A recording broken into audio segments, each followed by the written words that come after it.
Hello, hello, chat. I finished eating. I didn't need the whole 2 minutes. It just took me 6 minutes and a half to eat a pork chop and pasta. But I'm good.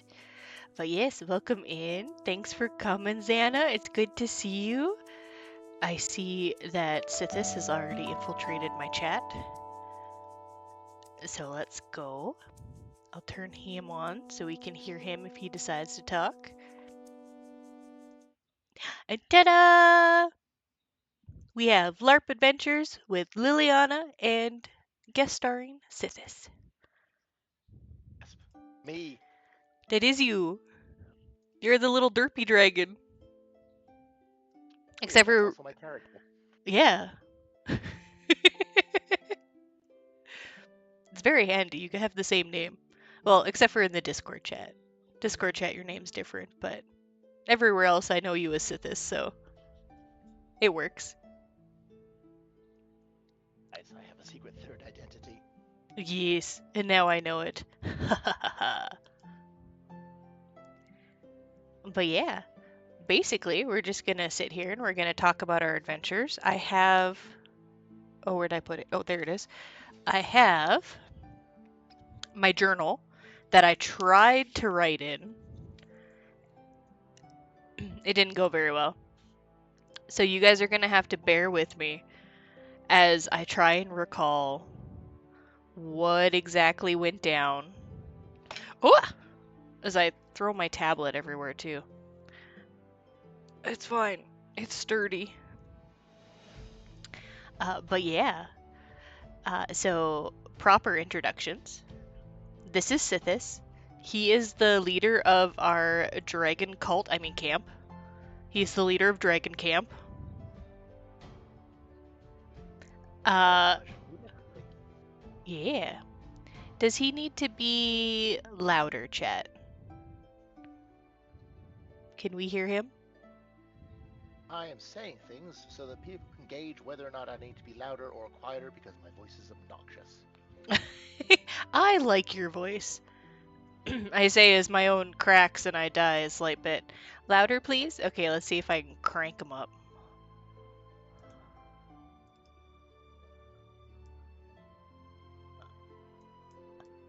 Okay. Talk again? Now I'm testing my voice again as I whiffle about all sorts of strange shenanigans. The dragon cult, the Kool-Aid, that one time we did the thing with the pumpkin pie. We did a thing with the pumpkin pie? I'm still a bit quiet, good golly. Okay, I've cranked you all the way on that end. I can turn this down a bit.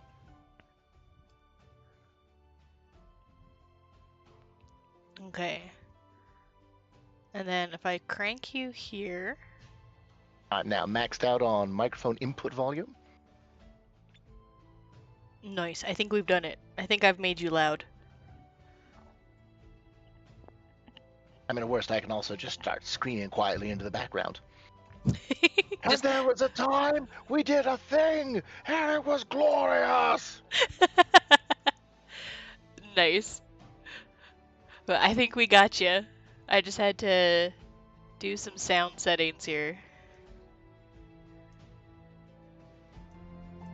There. So I remembered background music today, and I got Sythiss being able to talk. We're good. But yeah, I'm excited. I know that you have stories that I think are going to be great. And then, Golly. like, so much stuff happened this weekend that I don't even know. Well, he did miss half the game, but whenever he was there, there was good stories. And he got to sit in at the part that I didn't. So, he's got to tell me all about that. Uh, but yeah, I guess for starters, we showed up and we only set up a small version of Dragon Camp because it was just the four of us. So it was Sythiss and Thade and Lilliana and Twig. And then all of our, I think Tegan was there, I can't remember the guy who stays with Tegan. I can't remember his name. Do believe he was Stanton at that time, but I am terrible at names. Oh, perfect. Oh, Sam Bell. I knew he has two characters, and he wibble wobbles between them viciously. Ah, he was Sam Bell this time. That also sucks because they both start with S. So yeah, he was there, and then we had all the people that I still don't know their names, but we have like the one, the healer, and then her boyfriend. So I know Tarkus. Tarkus is the Yes. shield-wearing human. Shield-wearing, good golly. He's the human that wears lots of plate mail. You hear him before you see him in the dark because it's a dark-tinted armor, a blackened plate. And he's And in the night, also he's scary. following the same dragon as I am, which is going to be news to everybody in chat. And me? then Good golly, and I was there. I told you at the end. That's the whole reason we have a deal. There's Dude, a deal? Yeah, you got to read the fine print. I'm gonna make you sign it in writing next time. And then I could just whip it out and be like, no, see, that's your signature right there. You I think I'm agreed. a glorious leader. Yep. You also were very much lacking sleep at that point, so no worries. But yeah, so they were there, and then their other buddy, I call him Spear Buddy. I can't remember his name either. Yes, he is playing an Einhar, which is kind of a cultish barbarian race, very Nordic, very like Norse barbarian, and he is Spear Buddy. Yes, Zoran, also known as Spear Buddy. I know he's following, well, not following, but he respects the white dragon at the moment. Yep. So he was there, and then we had Ray and Zilong. So I talked about them before. They were both there as well. And I don't think Holly wasn't at game, or if they were at game, they weren't camping with us. Because I think the person who plays Holly was there, but I think they might have been somebody else. Monsters. I know. Oh, and Urslak was there. He's our orc blacksmith. Hallison was playing his hobbling. Oh, that wasn't Holly though. Holly's not as hobbling, I don't think. So yeah, Dragon Camp was. It seemed very small, but we still had a fair amount of people there. And then hopefully when we go back in the spring, because this was our last gaming session of the year, because we're not going to go out and do, well, at least me and Baron aren't going to go out and do any winter ones. So, gotta wait till spring. I'd say otherwise, but yeah, it's the last for me as well. Oh, sads. Yeah, so no more LARP with Lilliana until spring. So hopefully we can make this last one a good one. But we arrived when it was still light out, surprisingly. And then we got everything set up, I think, just in time for log and registration. And that was super fun because they gave us, we got to choose when you went in there. They had little goodie packets in 4 different colors. So there was black, green, blue, and red. And I'm gonna And red guess. obviously was the best color. No. I took a green one. Green's obviously the best color. What? Madness. It's your stream, so I'm going to agree with you, but I'm shaking my head in reality. No, you it's can only disappointed father shake. Yeah, no, you can only hop up and down. I can hop up and down, super angry though.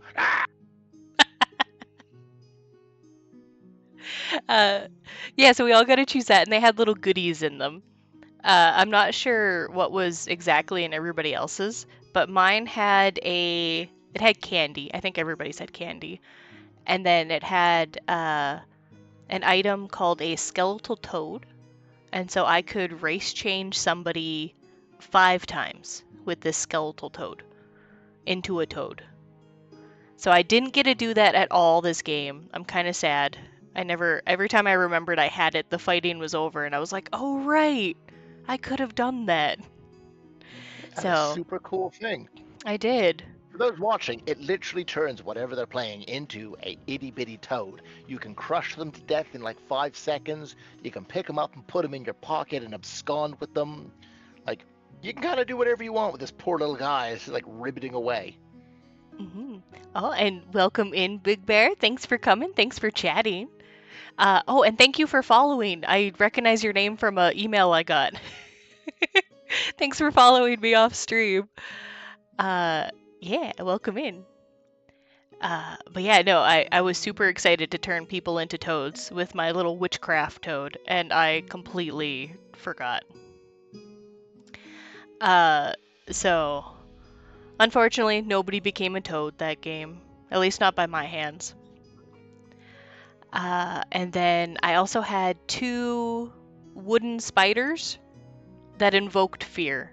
So if you held on to these items, they made you be like, huh, don't like it. Very envious. He is. I got a zombie finger, which is a magical catalyst, which is an ingredient for magical spells and things like that, and it gives off a feeling. And the feeling that this zombie finger gave off was a feeling of violation. Got a bad finger. Oh no, not that bad finger. Oh my gosh. That's hilarious. I think they had too much fun writing up these feelings based on what it was. Zombie finger, I hardly know her. Oh gosh. That's gonna be like the gargling these nuts all over again. I claim innocence. Oh, you weren't even here for that. That was purely Dastin. And maybe me. It might have been me. I can't even remember anymore. I'm pretty sure whatever happened, you were an influence. No, I'm innocent, I swear. I'm too cute. Mm-hmm.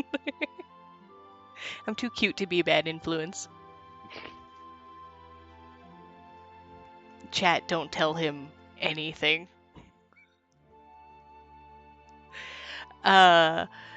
So yeah, so after we got our little packets, then we got our opening spiel about what's been happening. And I forgot to write any of that down. So I am going to do my absolute best to remember the very beginning of what happened. So we came back, and last time on LARP Adventures with Lilliana, we had done the big experimental ritual that knocked the fingers, the big floating island in the sky that had all the, what I have now learned are a type of wild elf. Yes, serve it. The Servid. It kind of knocked them off kilter and wrecked all their plans, and they were very angry with us. And they made me cry golden tears. And they came and they kicked our teeth in last time. So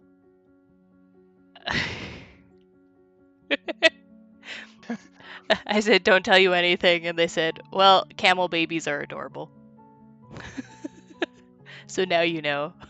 All right, Big Bear. We'll try and make sure that you know. So, long story short, we are talking about a live action role play. So, this is all like tabletop Dungeons and Dragons, but you physically go, you fight, you run, you roll, you cry, and just camp out in a field having an amazing time in this like little medieval village out in the middle of nowhere.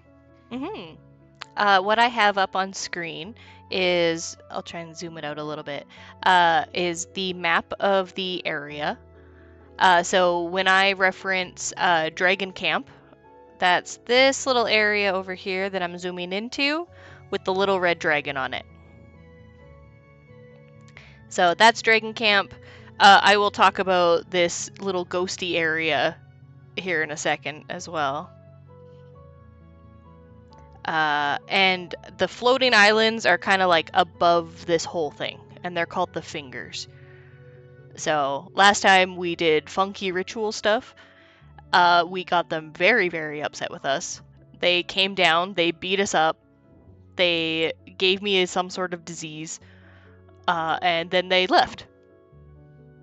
So then this time, as we came in, I guess the fingers are kind of still falling. They're kind of off kilter, they're coming down, and they're slowly falling towards the ground, but they haven't made contact yet. It doesn't look like they're gonna fall on us, but we also wouldn't put it past the Servid to try and steer their island into the town to take revenge. So who knows what will happen in the spring. With that, it seemed to be like pulsing this like dark magical energy. And that and it being All Hallows, which means the veil between life and death is very, very thin. No, it got sucked into the far realm. Oh wait, so it can't crash into at the end, so it can't crash into us. Spoilers, beat down. Spoiler. That's my husband for you. He's spoiling everything. That's okay. I'll forget he said anything earlier, and I'll be super excited to say that.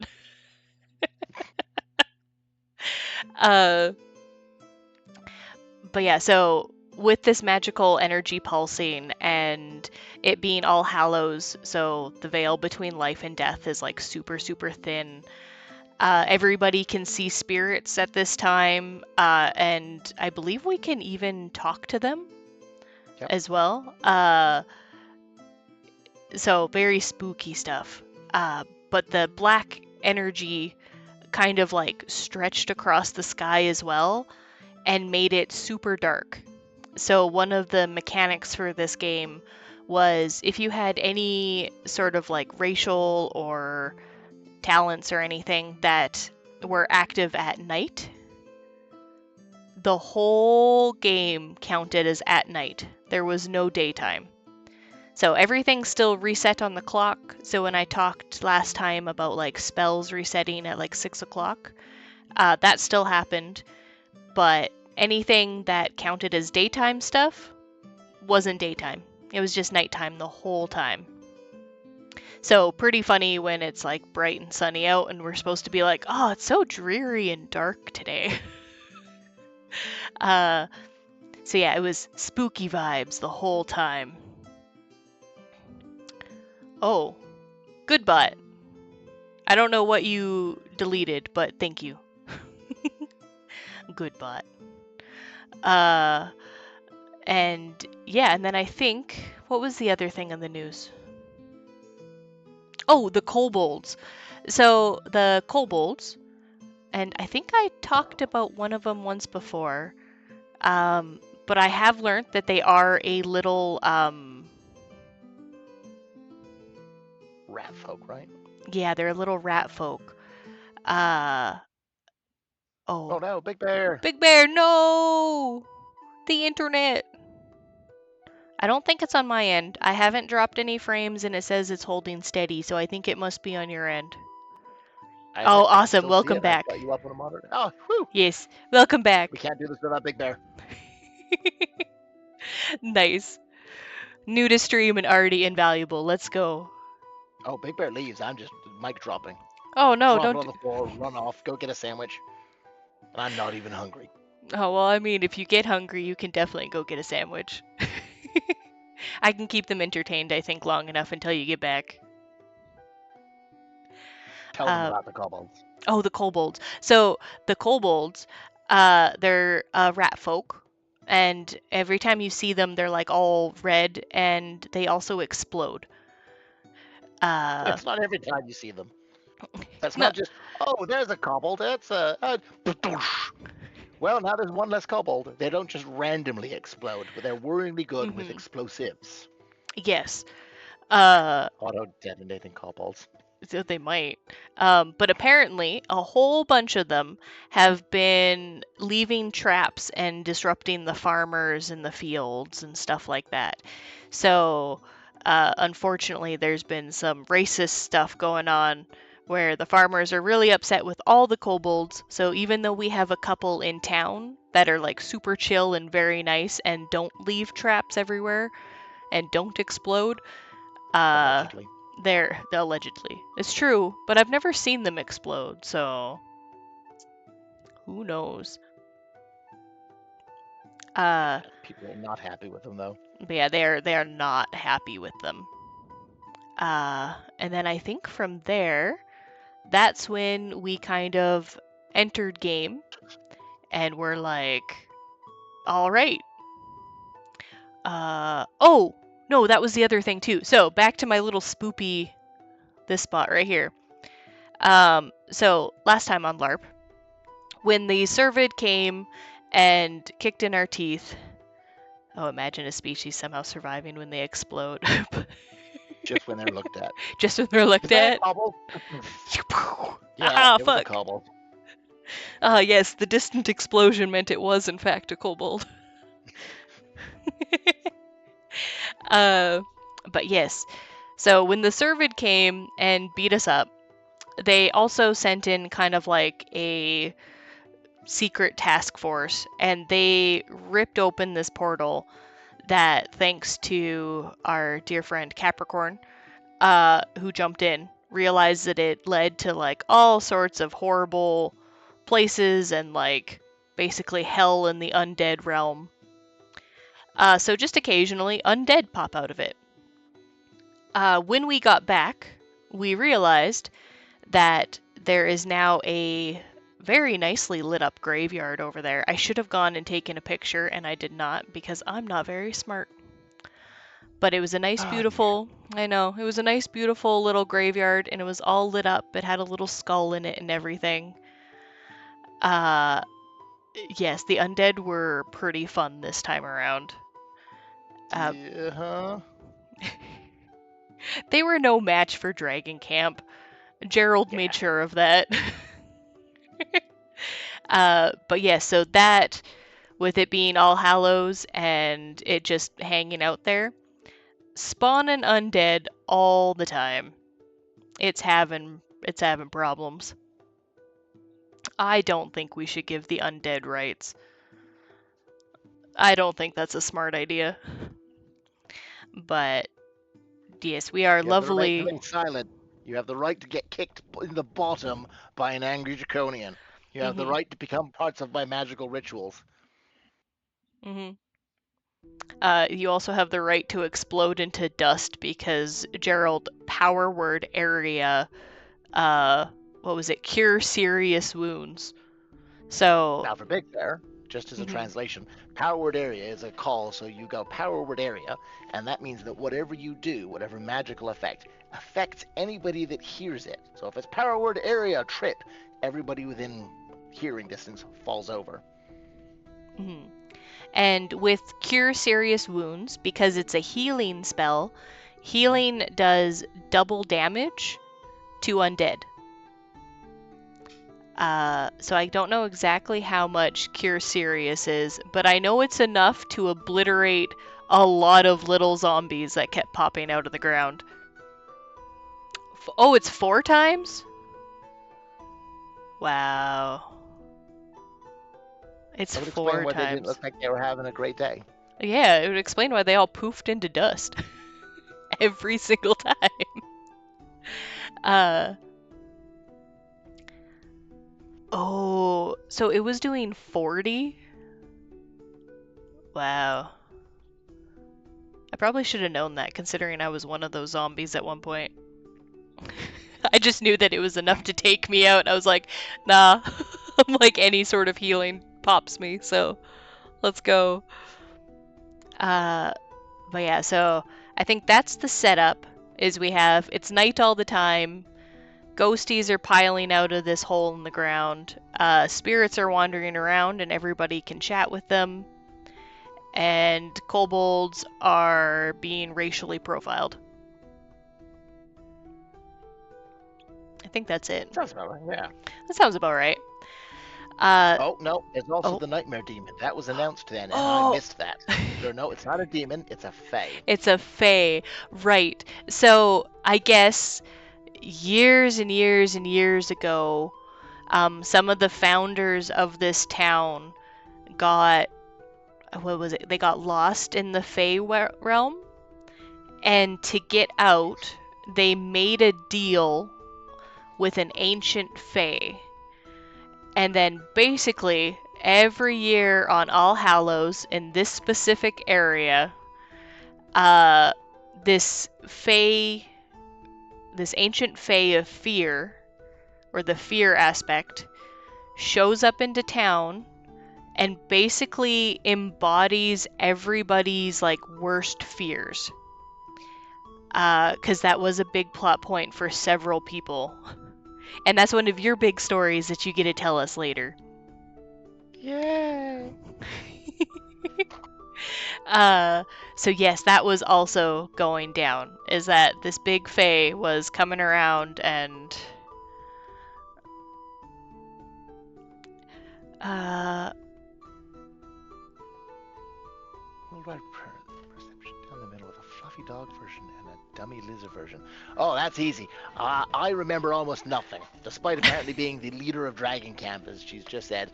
I go with gut instinct, make it up, and wing it viciously.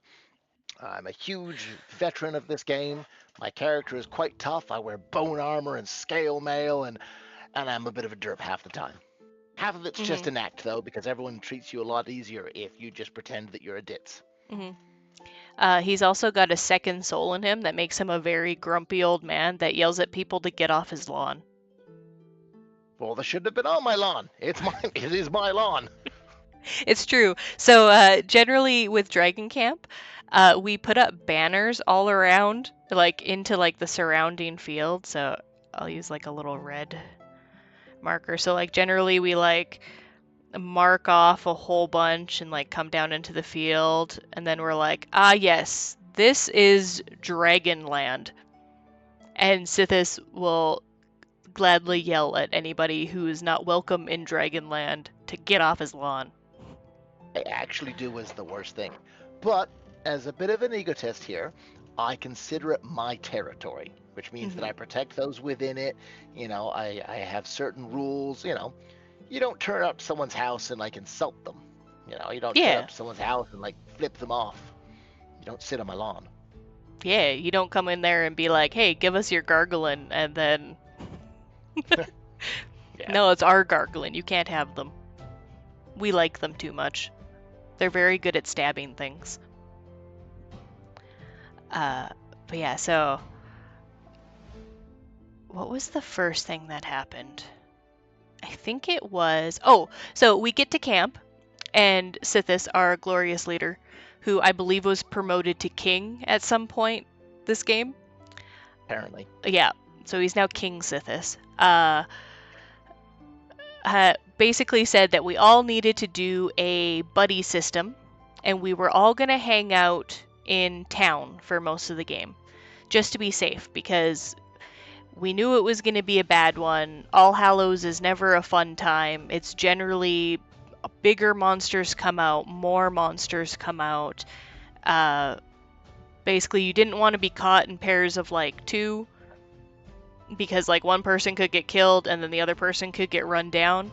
So always try and stick in groups of 3. I can tell you right now, that didn't happen. That happened for maybe the first like hour of Yeah. and then everybody was trying to stick in groups of 2 at least. But we had people like Thade that would just wander off, and you would take your eyes off of him for 2 seconds and he would just be gone, and you'd be like, ah, well, I lost my buddy. Does somebody else want to be my buddy until I find my buddy? Good fellow. Yeah. Big Bear posted, and I remember that. I remember when they switched to the little rat kind of like Eastern style to just little lizard things that worshipped dragons. Rack murder. But as a brief lesson for Big Bear, because I don't know how much Big Bear here knows about LARP, what happens during a game is, let's say 100 people turn up, everybody takes shifts being an NPC, and the people that run the game dictate what you are. So everything has stats, everything has body, everything has armor. You know, a zombie turns up with 3 body points and 3 pieces of armor, and anybody can beat it up. All Hallows is where they come out with hundreds of armor and hundreds of bodies and spawn over and over and over until you're a weeping wreck crying in a tent, hoping that they don't unzip yours. Yes. And also hoping that they can't sense life. uh, so yeah, basically buddy strategy didn't work. I guess Baron or Thade decided that Tegan was his buddy and didn't realize that I was trying to keep up with him. Because he just hung out with Tegan, apparently. Ah, yes, his second LARP wife. Mm-hmm. What the heck? But that's okay. Technically, Thade knows Tegan longer. I am a young new interloper into the mix.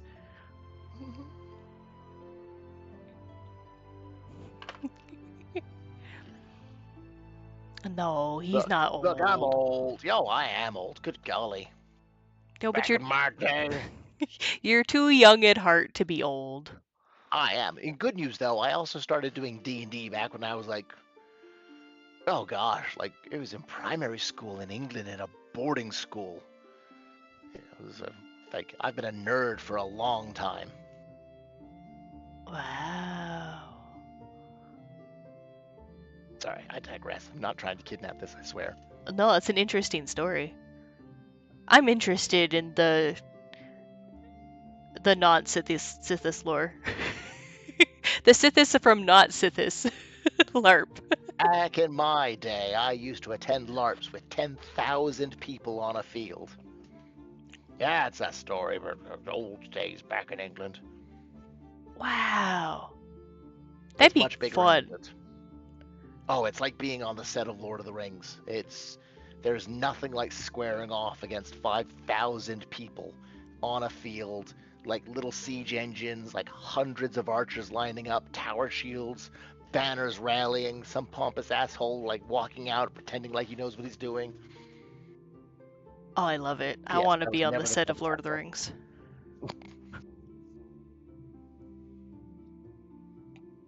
Ah, were you groomed into being a dungeon master by the people who played D&D with you as well? I do enjoy running. Admittedly, my go-to is a post-apocalyptic setting of my own creation. Um, Tank World. Giant tanks running around and never stopping because they couldn't get started again. It sounds very Mortal Engine-y now that I know about that film. Fair enough. I'm so sorry. Oh, I'll stop tangenting. no, that's fine. Tangents are great. I'm still trying to remember what the first. I think it was just a group of undead, because I think it was some spirits spawned in, and then Yep. people were chatting with the spirits, and then suddenly there was like wave after wave of undead, and I think they got tougher and tougher as well. Like, Okay. I think. So what I can confirm is you Mhm. are right. So the spirits turned up, and again, this is mostly for Big Bear because I know there's someone who doesn't know. So a spirit is represented by somebody wandering around with an orange glow stick, which means that if you don't have a skill or an ability normally to see them, they're just glowing around, and they can do all sorts of stuff, but you gotta pretend you can't see them. But Yes. bless it, because everyone can see them, so they're wandering around and talking, and like I'm sat there like, stay together. If I'm being serious, you know something is wrong. Stick to gosh darn together. Yeah, we Because didn't do that. they were the adorable first wave. And then yeah, Death Rogues turned up, Death Knights, Hell Knights. I'm making things up, Demon Death Knights, Demon Death Door Knights. I think the faceless demon or the skinless demon showed up again as well. So that was a fun one. So he's been plaguing the game since I've started, at least. Basically, this demon doesn't talk whatsoever, but it will come into town. It will basically target somebody who's alone and steal their skin. So then they will walk around as that person. So basically, that person changes to an NPC, and they walk around, and you're like, oh no, it's just so and so, and then they shank you in the back, and you're like, oh god, it wasn't so and so. But the one way to tell is because the skinless demon doesn't talk, is basically every time somebody approaches you, if you know he's out and about, you just get them to say hello to you. If they refuse to talk to them or talk to you, you shank them right then and there. It could just be your friend under like a silent spell or something, and they might just get shanked and be innocent. But like, it's don't be don't be sorry. Be safe. If they don't talk back to you, you stick them with the pointy end, or bonk them with your bonking stick. Uh, but yeah, so that guy was out. I know, and I know the death rogue was really annoying because it would phase into shadows and then it could basically pop up anywhere because like I said, the whole game was night. There were shadows everywhere. So this monstrosity of a demon could just like disappear and then reappear wherever it wanted. And then so like what you would see on the field is basically if somebody puts their weapon or their hand on the top of their head, uh, then that means that you can't see them. They're out of game. So even if you can see the person standing there with their hand above their head, you have to be very good at being like, nothing there. Maybe it went over that way, or maybe it went over this way, and you just gotta keep keep that up. So and then they can basically pop up behind you, and you wouldn't know. So that guy was pretty mean. And then I think it was called a Plague Knight as well showed up. Was it a I think Plague so. See, Knight? now the problem is you're stepping into territory I don't know. So Yes. for the chat, unfortunately, this is at about 11ish o'clock, maybe. And I'm a medical marshal at these games. So, giving you a brief bit of history on that, I unfortunately had a poor player who ran and fell just outside of their tent, and the fall was so bad they dislocated their elbow. And I mean, bless it, that elbow was hanging about an inch lower than it should have been, held on by skin and sinew only. So I missed about 5 odd hours of game. So everything for the rest of this night is me making fun of her and going, "Oh, I didn't know that happened." Nothing personal, kid at LARP. Yes, no, Yeah. it happens, Big Bear. Oh, all the time. Uh, all the time. It's nothing personal. It's just shank. And it's like, oh, how could you? But yeah, so from this point, what ended up happening that was around me at least, because I think there were like several things going on. So like several different mod groups. The one in particular that I was involved in, there was a group of peasants that came up and they were like, "Hey, we're followers of Oblivion, which is like this big dragon that I believe lives in the undead realm." And they were like, "We want to catch some spirits." And we want to basically donate them to Oblivion so he can have a snack. And so we can like be better followers of him. And so the good little people at Dragon Camp that we are went, okay, we'll help out some fellow dragon followers. And there's lots of spirits, like nobody's gonna miss one or two. It turns out that somebody did, in fact, not like the peasants trying to catch a spirit to sacrifice to Oblivion. So I believe Seraphina is an ice elf. Yes, absolutely. And Who's been a good dragon? Who gets his soul trees? Oh, go. yeah, we were gonna just give him some snackies, keep him happy. Maybe he'd eat some more undead after like we whet his appetite a bit before they come out of the hellhole and murder us some. But yeah, so Seraphina took quite the stance against wanting them to get some souls, and ended up like shanking one right in the middle of town and then disappearing. So we managed to bring that one back. And I know I got in between Serafina and the peasants a couple of times, just being like, nope, you cannot. I'm like, I swore an oath to help dragon peoples, and these are dragon peoples. Can't do it. And luckily, they were very respectful, and they did not shank me for getting in the way. That was a good call. Yeah. I figured I had the backing of Dragon Camp if I got shanked, so I was like, I would have get off my lawn so hard at them. So hard. Just shake a cobbled angrily and huck it at them. They wouldn't even know what hit them. But no, they were very good, and they didn't hurt me at all. They just wanted the peasants that weren't really associated with Dragon Camp. So, and then I think what ended up happening was there was a very angry spirit just going around. He wasn't having a good time. He was trying to tell me that like he was more dangerous and he was a big bad ghosty. He was more than a ghosty. But I didn't believe him. He looked like all the other ghosties. He just seemed very angry. So we're like, you know what? Nobody's gonna miss this one. Let's sacrifice this one. So Thade controls lesser undead on him.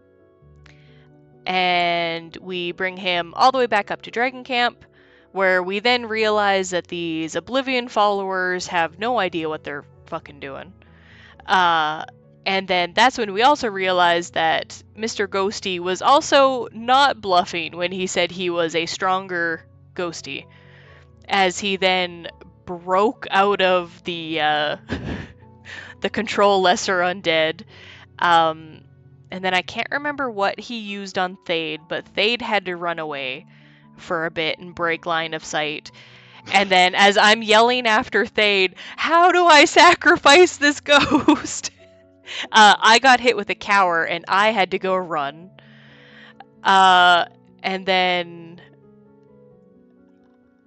I think, did one of the peasants go down too? No, one of the peasants died on the way to Dragon Camp. Good lord, how are you losing peasants so much? I don't know. I just remember one of them died on the way to camp. And so we stabilized them, I think, and then we just brought them up there as well. And we were like, we'll fix them later, but we'll sacrifice this soul before we get there. Oh, welcome in, Jaded! Welcome, welcome! We're not very far into LARP stories yet, so you're good. Suspended. So suspended, just very well point there for Big Bear, means that they're dying out, they're laying on the floor, they're bleeding or in their death count, which is an indicator that they're about to dissipate. Suspension stops that, so we can just haul them around, toss them into a bag, and heal them within 5 days. Mm-hmm. Oh, right. Oh. Yes, the death mage that was running around. Yes, it was sus. Suspended. Yeah, Jaded says hi. Baron Sythiss. Ooh, I could rock that. I shouldn't be a king, but I could be a baron. No, you can't be Baron. Baron is my husband. That's Thade. Cause on Twitch he's Beatdown Baron. Maybe one. So you have to remain King Sythiss for now. I can't even remember when that happened. That happened at some point during LARP. He got upgraded to King. I think it was Saturday. We're still on Friday night, so you could be Baron Sythiss for now. But yeah, so then I ended up cowering. And then when I was done being cowered for a bit, the big ghosty, who was not in fact a little ghosty, was wandering off. And I think I chucked a couple of spells at him. So I chucked like Swamp Walk and some magic missiles to see if I could like slow him down. And he just phased through all of them. I was so sad. And then I went to go try and like bonk him a couple of times because I had Thade's staff at that point and it was silver. So I was like, maybe if I just like hit him in the head a few times, I can get him to at least like chase me or something. And that didn't work. He ended up phasing out of existence. And then we went back up and then we kind of chatted for like not even like 2 seconds of just like, what are we going to do? And then I believe at what point in the game, we are still Friday night. So game starts Friday evening, and it goes to like early in the morning. Like I think it goes to like 3 sometimes in the morning. So Yep. because I don't have a clock on me, because I do not have a gnomish device, I have no idea what time it was. It was dark. We have already been fighting the undead for what feels like an eternity at this stage. Yes. As the Sythiss in chat has says. Friday night around midnight at the stage, midnight to 1-ish. Oh, hey, wait. I might know this person. Hello, Jolly. Who are you in game? So, hello. Oh, I accidentally decided to bash things in like a tent peg. That's Were you a plague knight? Is that what it was called? I just know it was the William Krim. Nice. Nice. Cause I think it like right at this point the plague knight showed up. Oh no! Actually, that might have been slightly after this. You know what? That's fair. Thade is very suspicious in the dark, so that's completely understandable. I can confirm this. Yeah, it's true. I think you beating him senseless was after this though, because the plague knight showed up, and this was my own fault. So we have a lich that kind of like, what's he called? He's the archmagus of the conclave, and he's a lich. So the plot member who plays the archmage, who is a lich and wears undead makeup, is suddenly standing in the middle of dragon camp with a big ass body spear. And so I look at him, and at first I'm like, is he the archmagus right now, or is he something that I should be afraid of? So I make my call, I put my little hand on my head, and I'm like, well, what do I see? And he responds with like, as depicted, you see an undead. And I was like, okay. And then my first thought was like, is this just a very angry lich? And then I proceeded to get stabbed multiple times for fuck you body damage. So that was definitely a moment of nothing personal, kid, but you gonna die right now. So I went down. Thade comes running around the corner. He fights this. I want to call him a whatchamacallit, Plague Knight? a Death plague knight. Row?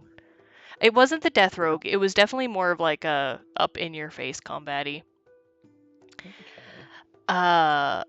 And yeah, so at that point, I think Thade goes down as well. Or he at least tripped over the fire pit and took the biggest tumble that I have ever seen. And then proceeded to get up and play the rest of the game like nothing was wrong. And so I was like, well, as long as I don't find like a puddle of blood or like he starts limping somewhere, like I'm gonna assume he's okay. It was Plague Knight. Oh, and he had nausea on the spear. So yeah, every time you got hit with that, you got nauseated as well. Yeah. No, it was a bad time at Dragon Camp for a few minutes because after I was dead, somebody came and picked me up, and then we weren't like we didn't even like move too terribly far. Like I think we were still discussing what we needed to do. and then the Plague Knight came back and started Darn. murdering everybody again. And so we were like, ah, fuck. So downside to if we zoom in on Dragon Camp again, we're in the midst of, it's a nice little circle. It's perfect for making like a little city of tents and stuff. But when there's just a single path out, and then there's like a Plague Knight here, and then there's a nice little like line, and then you have like a tent here, and a tent here, and a tent here, and a tent over here, and then like a cooking pit right here. You kind of have to run through the thicket and bushes and trees to get away, and that's very hard to do when it's dark out. So yeah, we realized very quickly that we kind of made ourselves a nice little area that that was not good for when something big blocks you in. Well, in our defense, normally we're smarter, and the circle of chairs is set up further out. Yeah. This time it was not. It was right by the tent. And there was only one way out, or through the trees.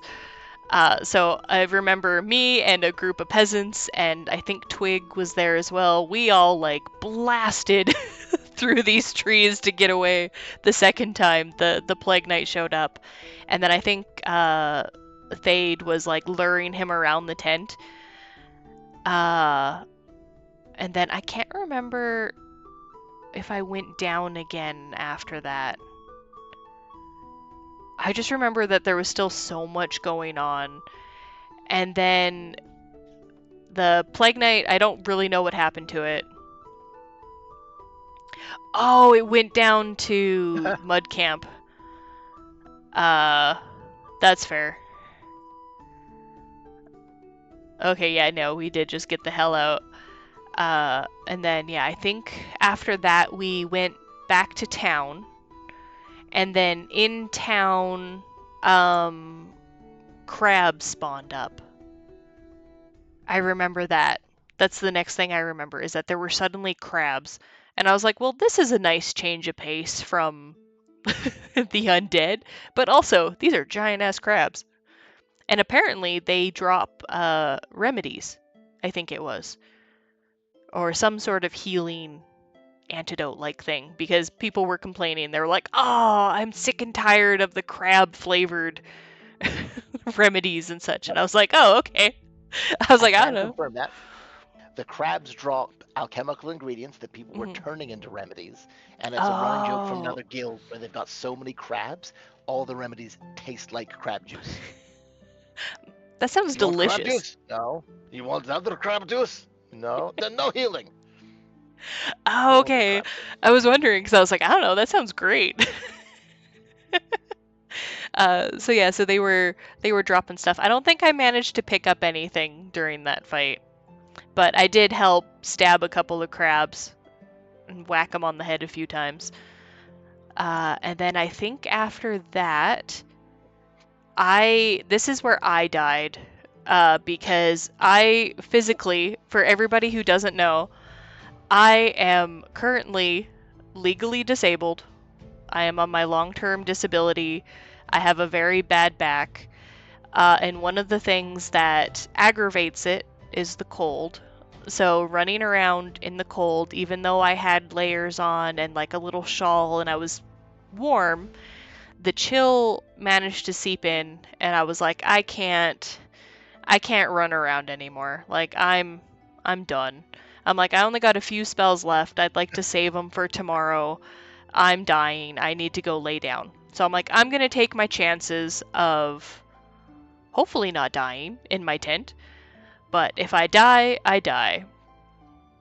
Now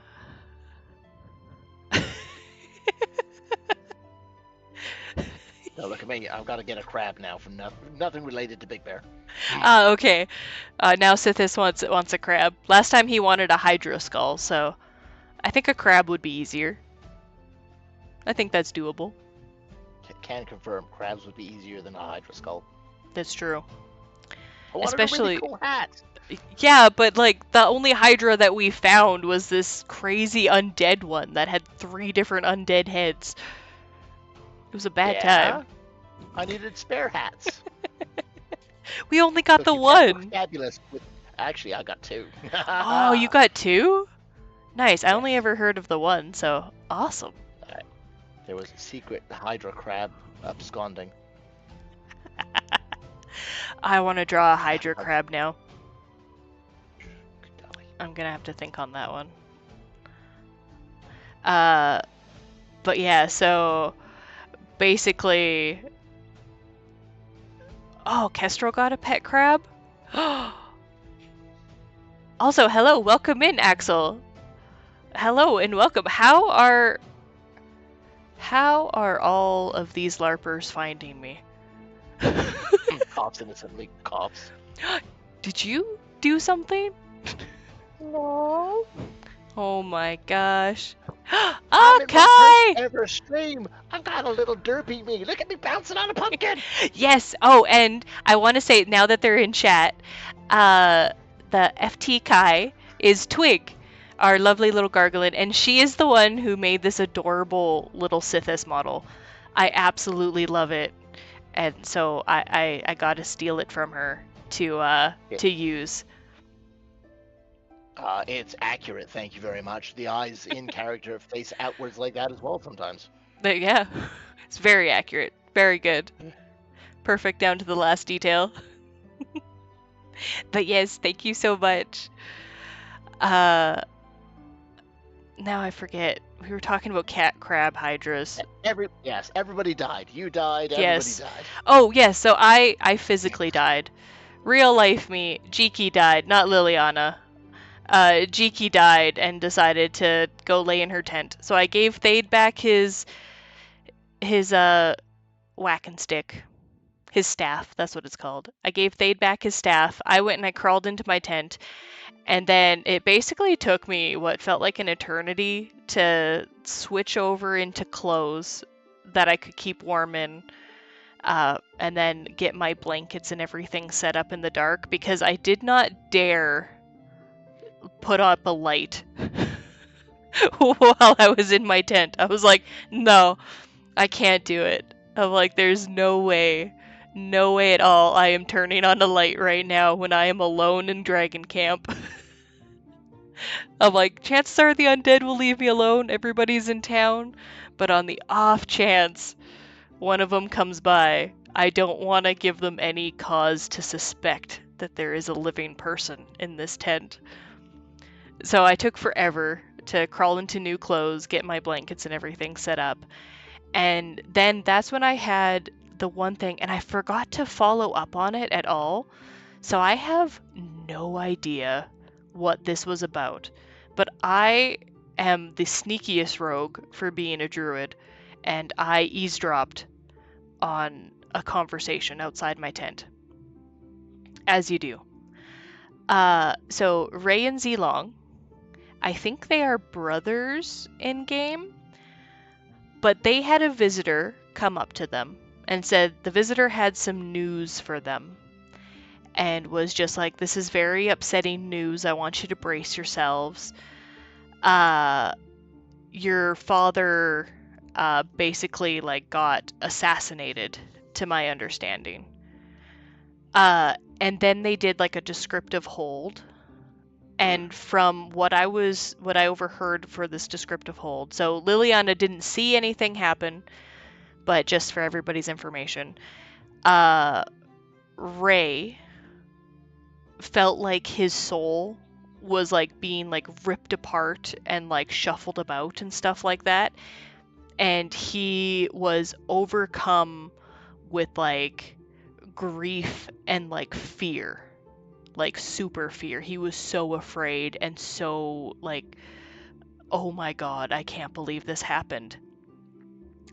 And then they resumed, and then Ray just bursts into tears and starts sobbing and crying and whimpering, and Zilong was just like, what happened? Like, what's wrong? And the guy who had shown up was just like, well, obviously this was very upsetting news. Like, you should be more like upset and stuff like that. And he's just like, your father just died, like, and yeah, like it was big time fear. Like, yeah, for sure. And yeah, so then they ended up moving on. I think Ray and Z Long like went to their tent. And then I didn't hear much from them after that. And I was just like, oh, like that's crazy. And then that's where I kind of started falling asleep afterwards. Jealous. Yes. So I was given a note very specifically the next day from our dear blacksmith Urslak. So Urslak was just like, "Oh, are you writing about events that happened in your journal?" And I was like, "Yes." He was like, "Okay, I need you to write this down." And I was like, "Oh, I'm on it. Tell me what happened." And I guess Urslak was killed in combat by the Grave Knight that was wandering around. So he was just murdered by him. The Grave Knight then resurrected Urslak as an undead and sent him to go fight the town. The town then had to kill him, and then they healed him back up to like health. And then they repeated that 3 times. So after he got healed, the Grave Knight killed him again, raised him again. He had to go fight the town had to put him down, they healed him again, and then the Grave Knight did it again. You know what? The worst thing is, all I can think of is, it's not me for once. Thank goodness. Yeah, no, it was poor Urslak, and he was so traumatized by it. Like, even in his voice, he was like, I am done with this shit. It was like the next day, and he was like, I am done. And then, yeah, and then the rest of my page, I have notes for later because it's just a big. Imagine my journal page has that written down, and then there is a giant blood stain on it. So that Sounds will, about right. yeah, that comes into play later. So No, Aaron, it wouldn't have been a grudge. It was like a horrible undead cat finding a mouse that he could just raise from the dead and make scurry and dance again. yeah, pretty much. You know what? It's been a good night. I killed some people. There's an orc. Oh, all right. Oh, So on fun oh, fact. Terrible screech. All right, we're listening, Jolly. oh, I Something remember to attract hearing the money out. screech. What was that? Yeah, no, we all thought there was a banshee there. Oh no, it was Ratbag. Why why would he scream like that? Cuz I remember hearing that scream and being like, "Oh fuck, there's banshees." That was just Ratbag. Damn it, ratbag. He just got up on the hill and started screaming to screw with people. Oh my I mean, god. it's kind of glorious. That is so glorious. No, I definitely thought that there was a banshee running around. Because I remember hearing that scream and I was like, oh fuck. I'm like, there's banshees too? And I'm like, well, it makes sense. Like, of course there's banshees on All Hallows. There's all the other undead. Why not?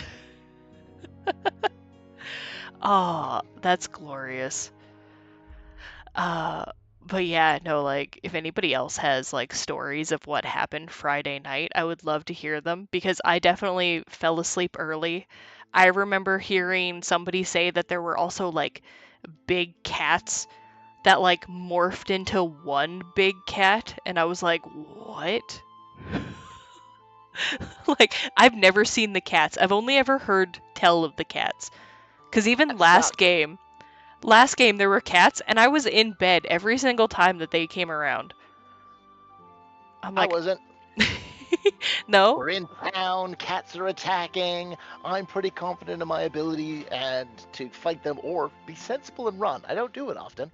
Gerald's like, "Oh, Sythiss, I'll come with you." Gerald, are you sure? I love you, but you got a gimpy knee, and you're a healer, and no, I'll help you. So I wander out for a quick patrol. There's 4 cats. I get 3 of them completely disabled, and the 4th one murders Gerald.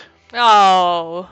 And so it's a choice of disabling that one or getting Gerald up. So I get him up, and the smart evil shadow cat then gets his companions back up, and Man, I'm sad I've never seen the cats. One day. There's a lesson for you. Gerald is Sythiss not. No, it's Gerald is Sythiss because Sythiss is Gerald. We went over So this moving on. yeah, Okay. last LARP with Lilliana. We discussed the maybe not a true ritual that ended up being a ritual of Gerald being Sythiss and Sythiss being Gerald. Oh, which reminds me, I need to that out. I'm gonna give it to our Durant follower, and they're gonna give it to Durant. Well, don't forget to suggest ideas. I could turn that into a horrible song. Oh, that'd be great. We need more songs. Yes. Oh wait, it was the Death Mage started resurrecting the Shadow Cats Mudcamp killed and tried to cook. You guys tried to eat the Shadow Cats? That can't be good. Oh, Axel, that's awful.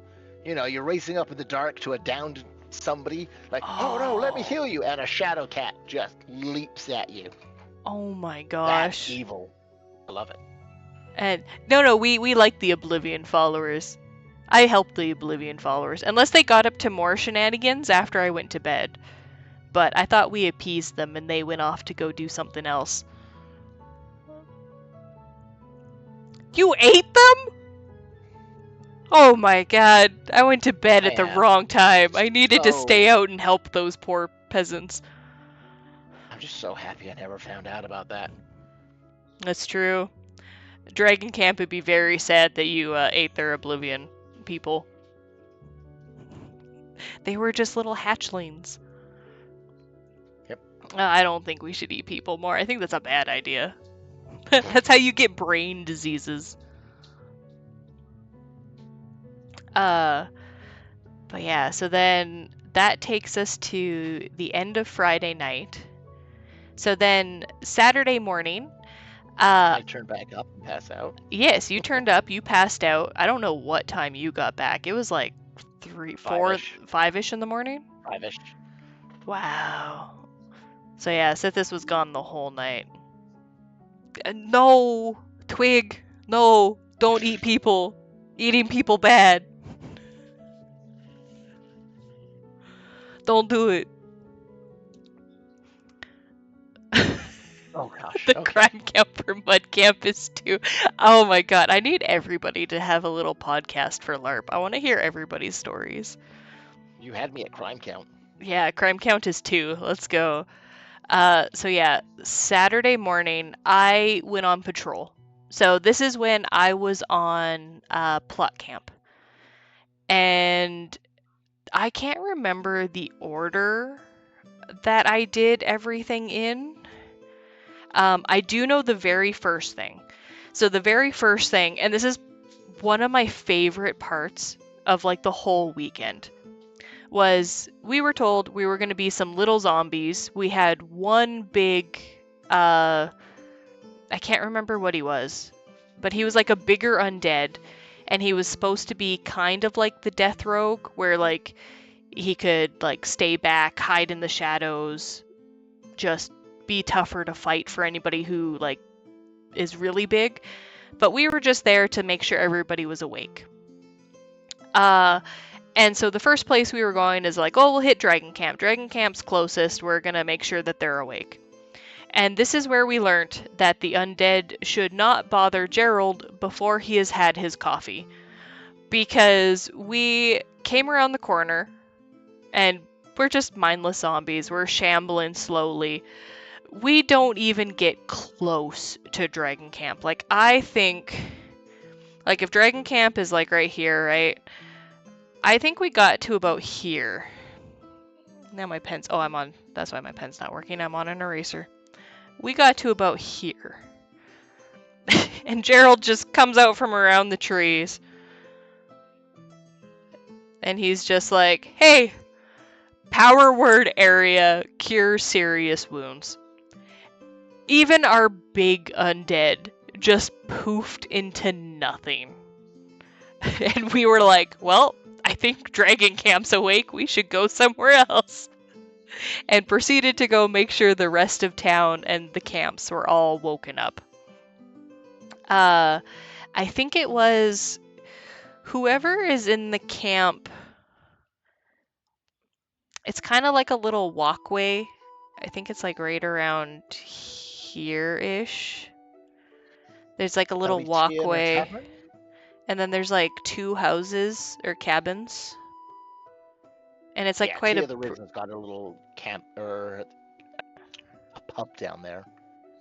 Yeah, so we went there and we were banging on their house because they had a cabin and they were inside and we couldn't open the door. So we were instructed to tear it down. And so we were just basically like wailing on the house for like minimal damage, just being annoying pretty much. And then they finally came out and then they started whacking us pretty good and we all went down in like a swing. We were like, oh, okay. But I think that was the second place we hit. And then other than that, I think we hit town. So like came up from behind town. And I can't remember if we did town twice or if we went... Oh, no, because we did go to Mud Camp. Because Mud Camp, you guys are over here, right? This is Mud Camp? Yeah. So we went to Mud Camp. And I don't know who it was, but I was chasing them up the goddamn hell hill.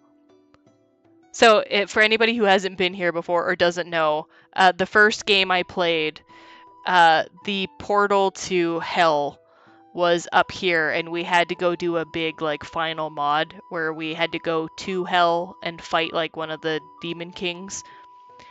Yeah, they were slowly backing up and we were shambling. And oh yeah, full disclosure, I was just getting over a cold. So I felt good until I had to start like climbing hills and then my lungs like burned so bad. And so I was shambling up this hill after this person being like, I just need to like, you just need to kill me. I need you to just come and like kill me now. I'm like, I'm so easy to murder. Just kill me now. And they just kept backing up and leading me up this hill. And then one of the best moments was I think I just was like, brains. And then they were like, no brains here, got none.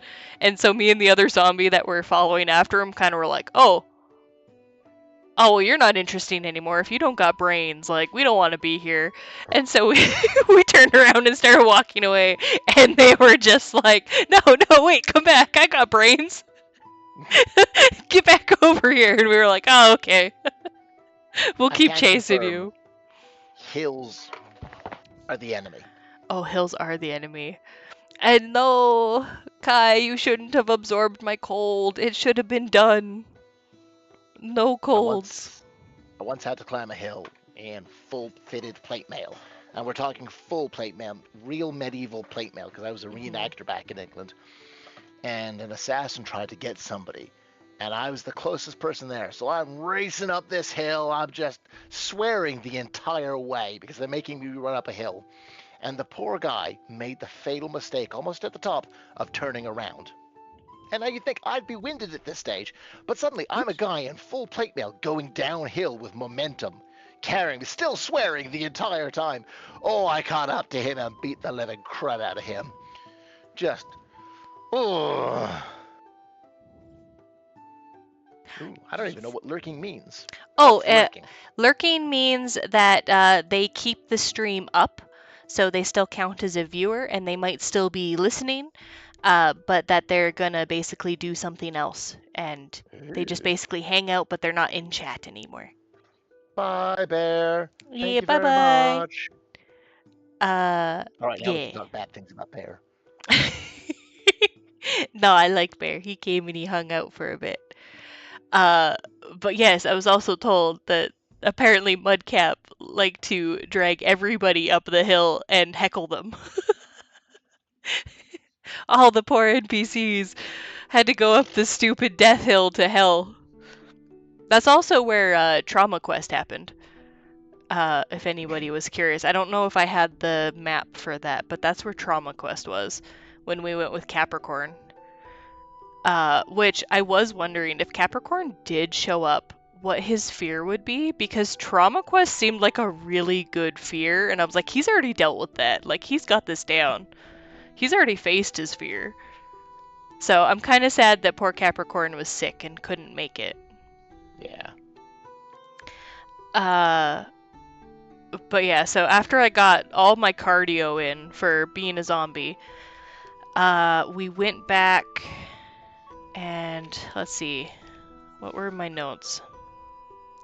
Oh yes, and then I got to do Trauma Mission 1. So Trauma Mission 1 was Seraphina, the lovely ice elf that I talked about before. I guess part of their lore that I have never heard of before is that they had a wife and a daughter. And something about the ice elves, they worshipped Pandora, who is not a very good goddess? Question mark. Nope. But basically her heaven has different layers to it. And the layer that Seraphina's wife and daughter were in was, according to the fear aspect, not very good. So, me and another NPC, dressed up as little ice elf ghosts, come running into town, screaming for Seraphina, screaming for our mom, well, my mom, and just being overly distraught. Oh, yes, thank you, Sythiss. Yes, and we were just overly distraught. We were like, we cannot go back, like, we barely escaped, we only got here because the veil was so thin, and, like, we had to go find Seraphina, and she was hanging out at Mud Camp, and we run up to her. We physically made her cry because there was a part where like the NPC who was playing her wife like reached out to like grab her hands, and then they just like phased through because we were spirits, so we couldn't actually like hold her hand. And like, yeah, no, Seraphina actually physically cried. I felt so bad at that moment because I was like, I know what's gonna happen next, and it only gets worse. Yeah, so she was just like, okay, like, how do I help? And we're like, anyway, like, feed us to oblivion. Like, we just can't go back. Like, anything is better than there. Like, send us to hell. Let the dragons eat us. Like, something. Just don't send us back to Pandora. And so Seraphina was like, okay, no, we're gonna go. We're gonna try and get you somewhere different. So Seraphina takes us to her altar, and she's just like, we're gonna send you to, I think it was to Raise, I think, which is like a goddess, like a dark goddess of vengeance, I want to say. Uh, right? Yeah, you guys already ate the Oblivion followers, so couldn't send us to Oblivion. But yeah, so we were just like, anything's better than Pandora. Seraphina was going to offer a prayer to Raise, and then that's when the angel of Pandora basically, oh, is it Enhelin? Enhelin is a Dread Knight of Rays? Ooh. We got so many god and dragon knights in town. What the heck? But yeah, I think Seraphina must be following them now then. Because, yeah, they were going to offer up a prayer, and they were like, well, maybe we'll get you there. And we were like, oh, sure, like anything. And then Pandora's angel showed up. Seraphina got in between us and the angel, refused to move, was killed, and we tried to run, proceeded to get chained, so we had to stay like 10 feet from this angel and basically follow around, and we couldn't move or do anything. And then I think some others in Mud Camp tried to help Seraphina, and I think they went down too. And like I know I tried at least calling for help from my little ghost state. Because I was like, I don't think we're meant to murder all of Mud Camp. We were just supposed to do trauma stuff. Like, don't do it. Hello! Is it Danon Gray? Hi. Welcome. Welcome in. Are you also a fellow LARPer that has found my stream? If not, we can definitely explain what's going on. If you are a fellow LARPer, we are currently, I think, not quite mid-morning shenanigans while I was on plot. Ray! Welcome in! Welcome. It's good to see you. Yeah. So then we were forcibly dragged back to Pandora's heaven. And I think Mudcap got Seraphina and everybody up. I didn't hear and I didn't see them when I went back to plot camp. So I'm going to assume that they lived. And that we did not brutally murder them. Oh, good. But we definitely went back and were like, yeah, Trauma Mission 1 was a success. We made Seraphina cry after finishing breakfast. I see Mudcamp has their priorities. Sounds like a grand time. But yeah, so then I gotta remember, what else did we do? Because I remembered that, and then I think what was next was, oh, right. So then we were different spirits, from what I remember. I can't remember if there was anything in between, but then we had to come out as different spirits, and we were very, very traumatized ones. We had been in the death plane so long that like we didn't remember how to speak or do anything apart from float around and stare at people. So I think we floated around town and like came up and stared at people like so many times. Like we were making people in town uncomfortable. They didn't know what to do with us. There was just like 4 of us, little ghosts, just wandering around staring at people. And everyone was like, what the fuck? And like even the mystics were coming up and were like, oh, maybe they just need a mystic to talk to them. And then like we would just sit there and stare at the mystic like. It's a little creepy. Yeah, like we couldn't. We were so traumatized and so beyond death that we just couldn't talk.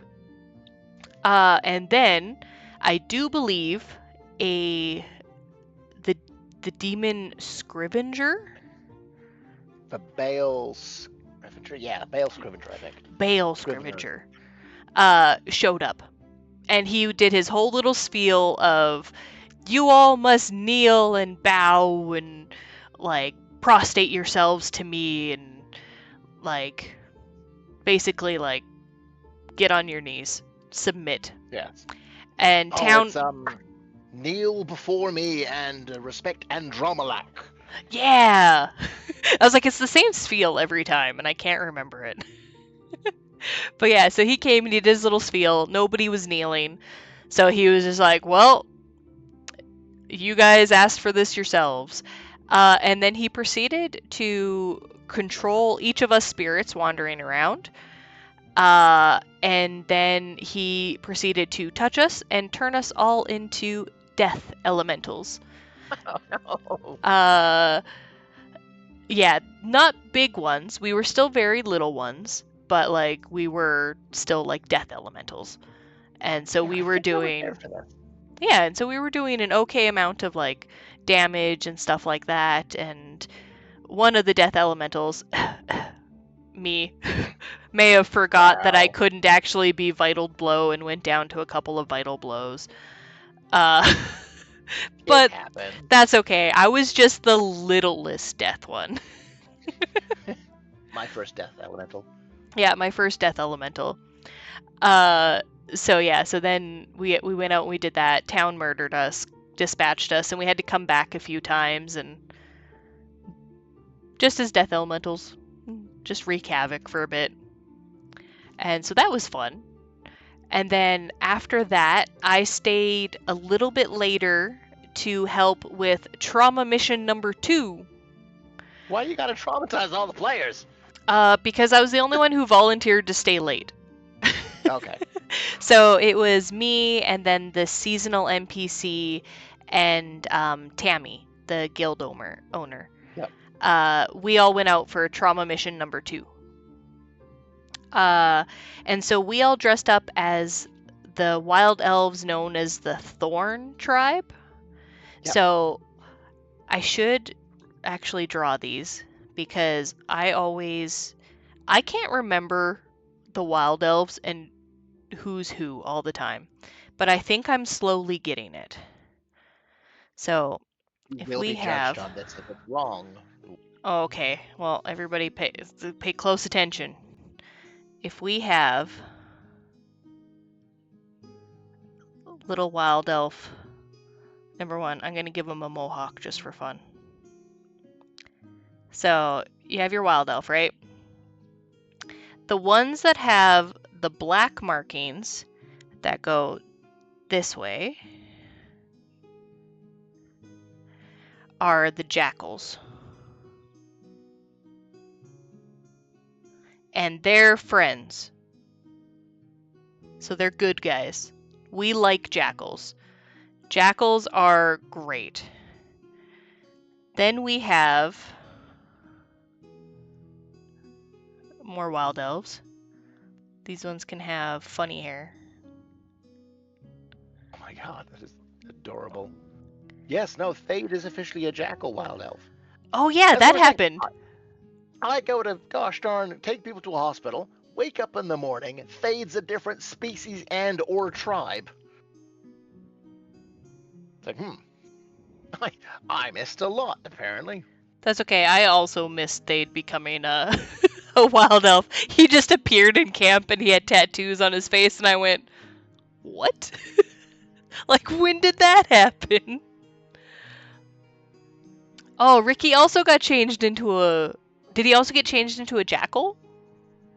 Or did he get changed into something different?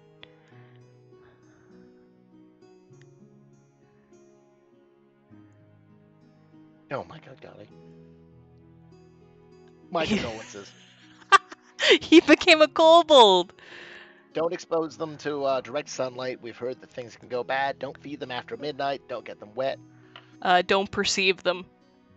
Don't perceive them. Yes, no. One of our previous people did confirm that kobolds will explode if you just acknowledge them hard enough. And then I think it was this color, which was Fey trickery. something It'll like do this, and they were hemlock. They're not good. Okay, so these are the 3 wild elves that I know. We have jackals. They nice. We have thorn. I think they're nice. And then there's the hemlock. They are not nice. They will stab you as you are writing your journal. So I came back for this NPC shift. I was Thorn. Oh yeah, no, same. They stabbed me while I was writing in my journal. It's covered in blood now. But that was after my NPC shift, so we will get there very shortly. Because this was the last thing I did. Oh yeah, Xana's a little. So Xana is our resident otter fairy. She's got little pink wings. Oh, Yes, and she has a Sythiss fairy character. approved. Yay, you've been approved. But yeah, so we came back as the Thorn Tribe, but not really the Thorn Tribe because this was another fear aspect shenanigans. And we came into town looking for Alice and Alexander's. Alice Anders. I always want to Yep, call her I saw on the Alexander. trailer. Yeah. And so we came into town, and we were supposed to be like kind of jealous and a little upset that like we weren't chosen, but Alice was chosen to be the next one for the ceremony. And it was super important that she comes with us. The elders really wanted her there. Uh, and oh, nice, you're the one who sold her out. Perfect. Good work. Because our directions were if she came with us willing, that was great. If she chose to resist or try and run away, we were supposed to be doing stabbies. So we had a wonderful moment where we were waiting for her to come in, and then somebody was just like, they're brandishing their knives, and we're just like, this isn't brandishing, we're just holding them. We don't have belts. And we're like, if we're brandishing them, they'd be like this, and then like we brandished weapons at him, and then he was like, oh, they threatened me, they threatened me. Everybody saw that, and we were like, dude, that's how you start shit. We didn't come out here to stab, we came out here to coerce and then stab. uh so yeah, we were just like, yeah. Yeah, basically they were trying to start shit. But Alice did come with us willingly. And then I think we even had like a little entourage of people who followed afterwards that were just like, ah, no, we should come along too to like witness this. Yes. And then so we got her all the way to the gate. We got her to kneel down, and we were just like, yep, the elders will be here soon for your ceremony. Just hold on tight. And then we kind of all went up and put our hands on her back, and we're just like, hey, guess what? You've now been cursed. And I think the details of the curse were like they were at half health always, like they couldn't be more than half their health for the rest of game. For the next Uh 3 months, I believe. oh, was it 3 months? Or at least that's I got told the curse lasts 3 months. Oh, then yeah, no, it's the same curse that you would have gotten. If you did get cursed. But yeah, so I guess 3 months. They cannot be above half of their health. They also take double any fear effect, I think it is. Yep. And then I thought there was a third thing, but I can't remember. Those were the two things that really stood out to me, and I was like, oh, holy fuck, like that's a bad curse. Especially on All Hallows when everything is fearful. Mm-hmm. I should have taken my little wooden fear spider and thrown it at somebody. But I didn't, alas. But yeah, and then that was the end of my patrol. So then I came back to camp, and at this point, because I didn't want to get out of bed early, because it was cold and I was tired and sore, I did not eat breakfast. I barely drank anything before leaving. And so I came back to camp, and I was like, I am so hungry. I just want food. I want noodles. They're vampires. They're not vampires. I see no capes. It's true. Though I think, yeah, the Thorn are associated with vampires. I think Baron They was are. telling me that. Yeah. So, like, jackals are undead. They got their necromancers. Thorns are the vampires. And hemlocks are the stabby boys. That's all I know. But yeah, so I came back. I just wanted noodles so bad. So luckily, Dragon Camp has my back, and while I changed back into Lilliana clothes, uh, they got me noodles and they got it all ready for me, and I will forever be thankful that people will make me noodles. They were so good. I ate them so fast. I gave myself the hiccups. Noodle hiccups. Yeah, noodle hiccups. And then I can't remember what went down after that, but basically most of Dragon Camp left, and it was me, Twig, and Urslak. Yes, I didn't realize that until way later, when I think Thade was just like, "Oh, hey, you can get gold for their heads," and we were like, Hey. "What?" Yeah. Like, what do you They're mean? pissed. They're pissed that we're hunting them down, or we're hunting them down because they assassinated the husband of the Jackal tribe leader. Mhm. So, like, they can take their, oh, we're pissed off. You all started it, and now you're worth 10 gold ahead. I want me my Tremlock head. Sythiss just Sythiss wants the gotta buy gold. nice things. Oh, No, yeah, he needs to pile it up so he can sit on it like a horde. I do. I gotta give him a little gold pile instead of a pumpkin. Why do I not have a gold pile in this stream? I'm sorry, I wasn't prepared. I asked last minute and I'm poor and I'm broke. I don't got gold. All right, I'll let you off this time. There should be weapons and gold next time. Okay, weapons and gold next time. Perfect. I can do that. Uh, Rose Camp stayed out of it, of course. yeah. 'Cause yeah, so I had just finished my noodles, I think.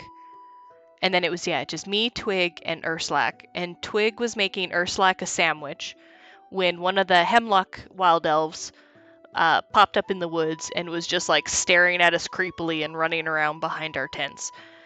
And we were like, I don't know if Urslak knew what the Hemlock I would assume he did, but I don't think he was paying attention because I think he was a hungry boy and he just wanted a sandwich.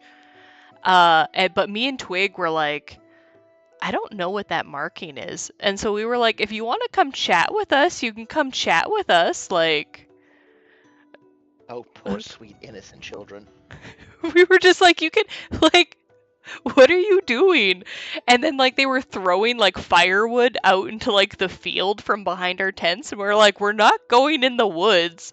Like, we're smarter than that. We're like, there's a fucking, like, ghost portal over there. We don't want to go over there. And so we were just like, yeah. So I'm like, you know what? I'm going to sit here and I'm going to write in my journal. And I can tell you exactly how many words I got down. So I literally wrote, because Urslak was telling me, this was when he was saying, oh, you're writing in your journal, you gotta write this down. And so he was like, Urslak was killed in combat by the Grave Knight, then resurrected to fight the town, killed by the town, healed 3 times. This happened. And then I wrote lol. And then I wrote so many undead, and then the D in undead squiggles down into nothing, and then there is a giant blood splatter on my page. Because as I was writing this, the Hemlock elf decided that it was sick and tired of just running around behind our tents and none of us really wanting anything to do with him. Decided to run out and body stabbed me so many times. And I will say this, I have 10 health and no armor whatsoever. I'm living on, most of the times, I'm at 4 health in a dream. And I got stabbed so many times. Like to the point where I was like, I'm dead. Please stop stabbing me. I'm trying to flop over and I can't because I'm being stabbed so many times. So I insta-dead in my chair. So I gotta just pull a Capricorn and flop over in my chair and be like, bleh. I hate that that's a thing. Yeah, I pulled the Capricorn. And then I think Urslak and Twig started running, and then Urslak started fighting the Hemlock.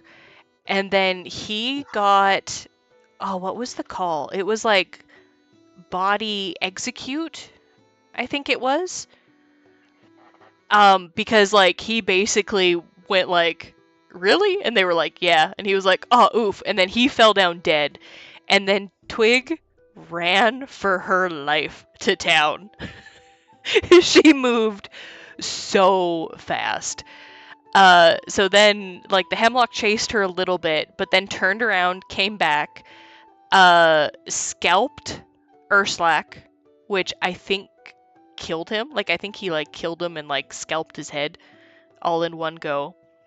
And then, at that point, as I was watching for my dead state, bleh, I watched him walk over to me, and I was like, oh, fuck, I'm about to get scalped. I'm like, I'm about to learn this ruling really quick. And then Town came busting forward down the hill and towards Dragon Camp.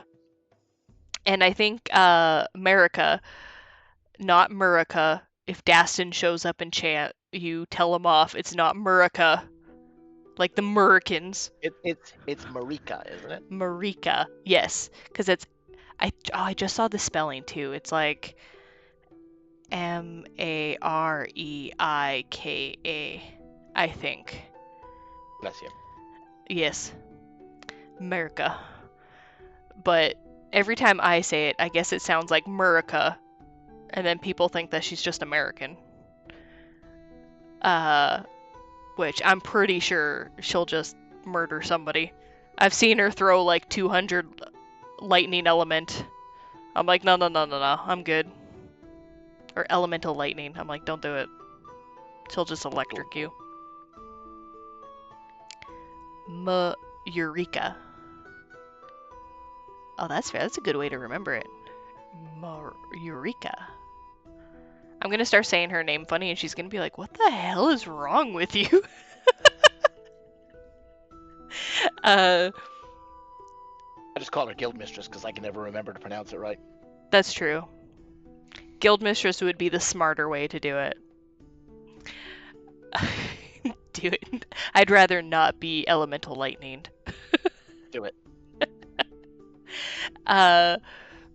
But yeah, so I think she was the first one to like come, and I saw her like bound in front of me, and then somebody came and I think fed me a good berry, and then I got up and I was like, what the heck? And then it was after I kind of got like a little bit more healing in me, and I was like, oh, okay, like are we hunting them down? And people are like, yeah, you get like 10 gold a pop for their head. And I was like, what do you mean? So then yeah, then people were chasing these poor little Hemlock elves all over the place.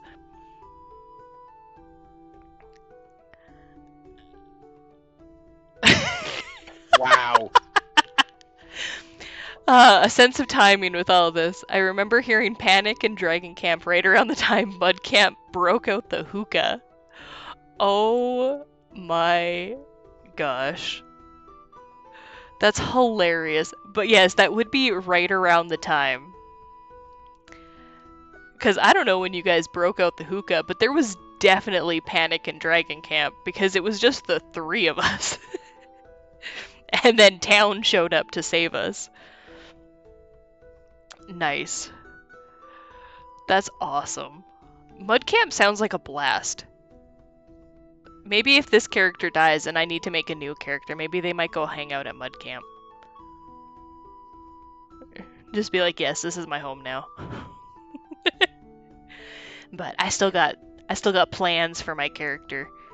I've been bitten by the LARP bug apparently, and now I have so many plans. I need my character to last a little bit longer. Yeah, and then so then everybody was like hunting down these poor little Hemlocks, and one more Poor little Hemlocks. Poor little Hemlocks.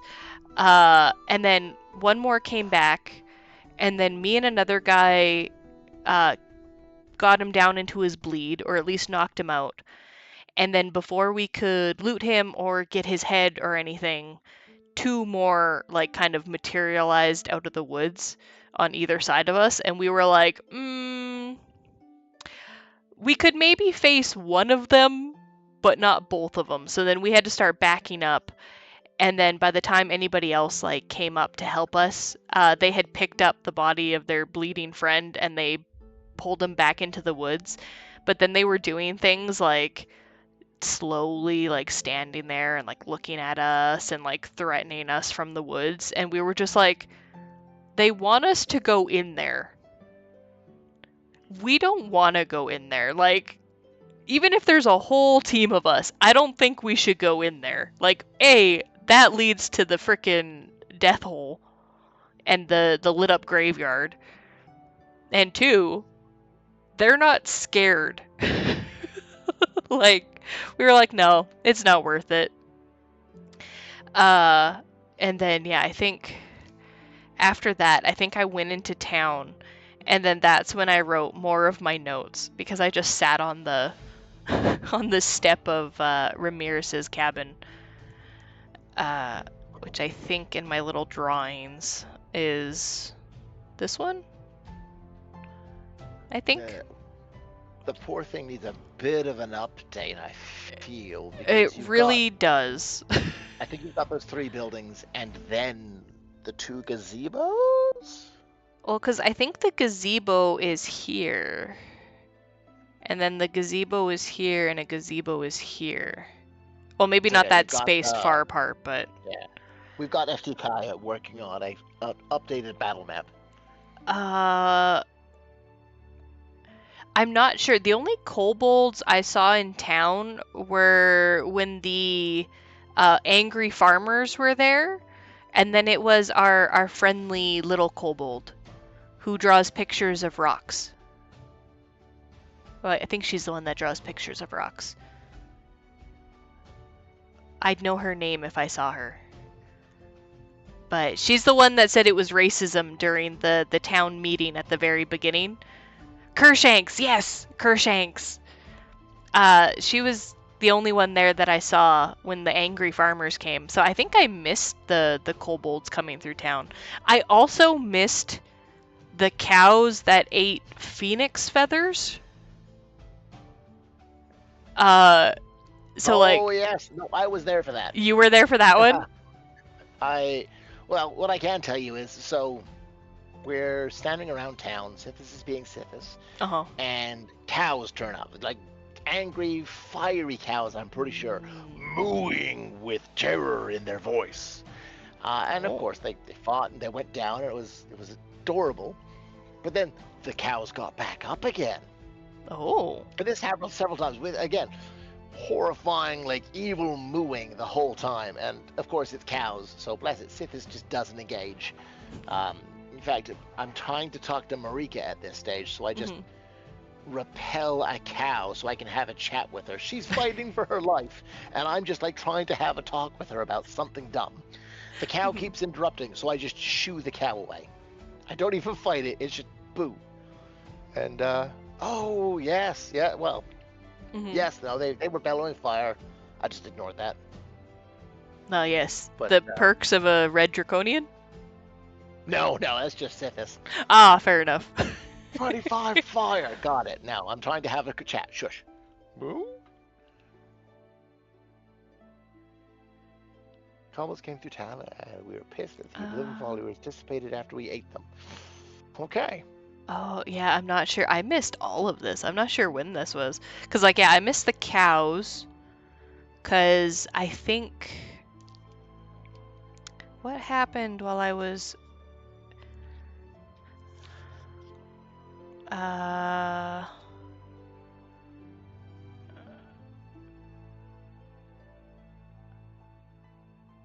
No, I have a note about what a blacksmith manual looks like if you can't read and write, and I just have a drawing of an iron ingot and then an arrow pointing to a sword. Detailed notes. Okay. Oh!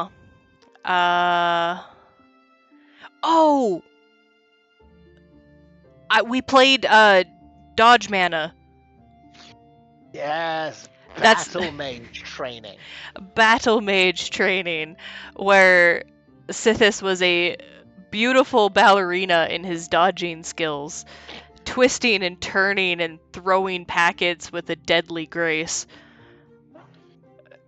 The worst thing is I can confirm this, which is hilarious because my character barely goes past what I call a poodle, which is a meandering walk. It's very deliberate. I don't want to get to any fights too soon. Mostly because my character can hit quite hard and tank quite a lot, so I don't want to be the first guy going in. Mm-hmm. So just, I don't think anybody expected pirouettes and belly rolls. No. But like loads of people were doing really well there. We had some amazing people. And then we had you and Gerald. And then we had me and Gerald. Now, in good news, you were accurate in your spell packets. You could throw a Mm-hmm. spell packet when you got a spell packet. Just the problem was, with your back, you were forced to go at a mild meander. Yes, I Whereas could not Gerald could run go and grab. fast. No, yeah, no, you couldn't. I could Gerald could not. go fast, and he was the guy that rolls a nat 1 on every throw. Like the fact that the spell packets didn't end up behind him is astounding. He genuinely got one on the roof of a building. He really did. It was so great. I was cheering for him. I was on the opposite team and I was cheering every time he threw it. I was like, "Whoa, go Gerald! You got this. Let's go." If it went in the direction of a player, it was worthy, no, worth cheering. Like he launched one, and it went at a 45-degree angle down in front of him. It It was was like so watching, your great. 8-year-old nephew. Like, Oh, it was so that's okay, great. Billy. Like, you got this, Gerald. I You'll love get it Gerald. one day. Genuinely. Oh, Yes, that'd this be is why cool. Gerald touch casts for sure. But it was Yes. so funny. Oh my gosh, I loved it so much. But yeah, so we did the battle mage training, which was just basically, for anybody who doesn't know, like LARP, spellcasters throw little packets full of bird seed. So it's little cloth packets with like a little, like, quarter cup at most bird seed, and they're called wisps. And so this training was, there was as many wisps as there was combatants, and we basically had teams, and we each had a side, and then of like a little mini walled off area. Uh, and you had to race to the middle to grab your wisp and then chuck it at the other team. And then same as dodgeball rules. If you catch it, that person's out. If you get hit and it hits the floor, then you're out. And you're basically just trying to dodge and catch mana packets, and it was the funnest thing ever. But then, like, my poor little Lilliana was just like, I don't think I'm cut out to be a battle mage. I don't think this is my calling. Well, no, in fairness, your downside was you just kept on squaring off against me. And I was Yes. willing to run like an idiot to get that first spell packet. Because, even if I miss, denying someone a spell packet. Mhm. No, if I could run and bend, oh man, would I have been into that. Maybe maybe when I get a better back eventually and I can actually bend, I will get 2 real good run-ins, pickups, and throws, and then you can medical marshal me back to my tent. No, please don't. I did 7 incidents that game. Oh my god. Hmm. So many people were dying. IRL dying. And now I got fired. Mhm. And then you got fired. Do you get rehired next year if you submit, or can you not be medical marshal again? Oh no, they just automatically fire him to give others a chance to do something if people want. Ah, fair enough. But I've already made mention of it that I'd like to do it again because I take first aid real seriously at these things. Mhm. And even though I don't think I should be a medical marshal because, like, I'm not guaranteed to be there, and, like, if I'm not feeling the greatest, I might not be as much help. Uh Ooh. like, if you ever do need help, like, I can assist and be a good second hand. No, it's But appreciated. I don't want the title. Yeah. You can have the title, I'll just help if need be. All right, nurse. I need 5 cc's of something fuzzy. Stat. But yeah, just something. Oh, I'm definitely reapplying, and you should definitely take a positional plot. Who, me? But No. no, silly boy there. Oh, Baron, yes. Yeah.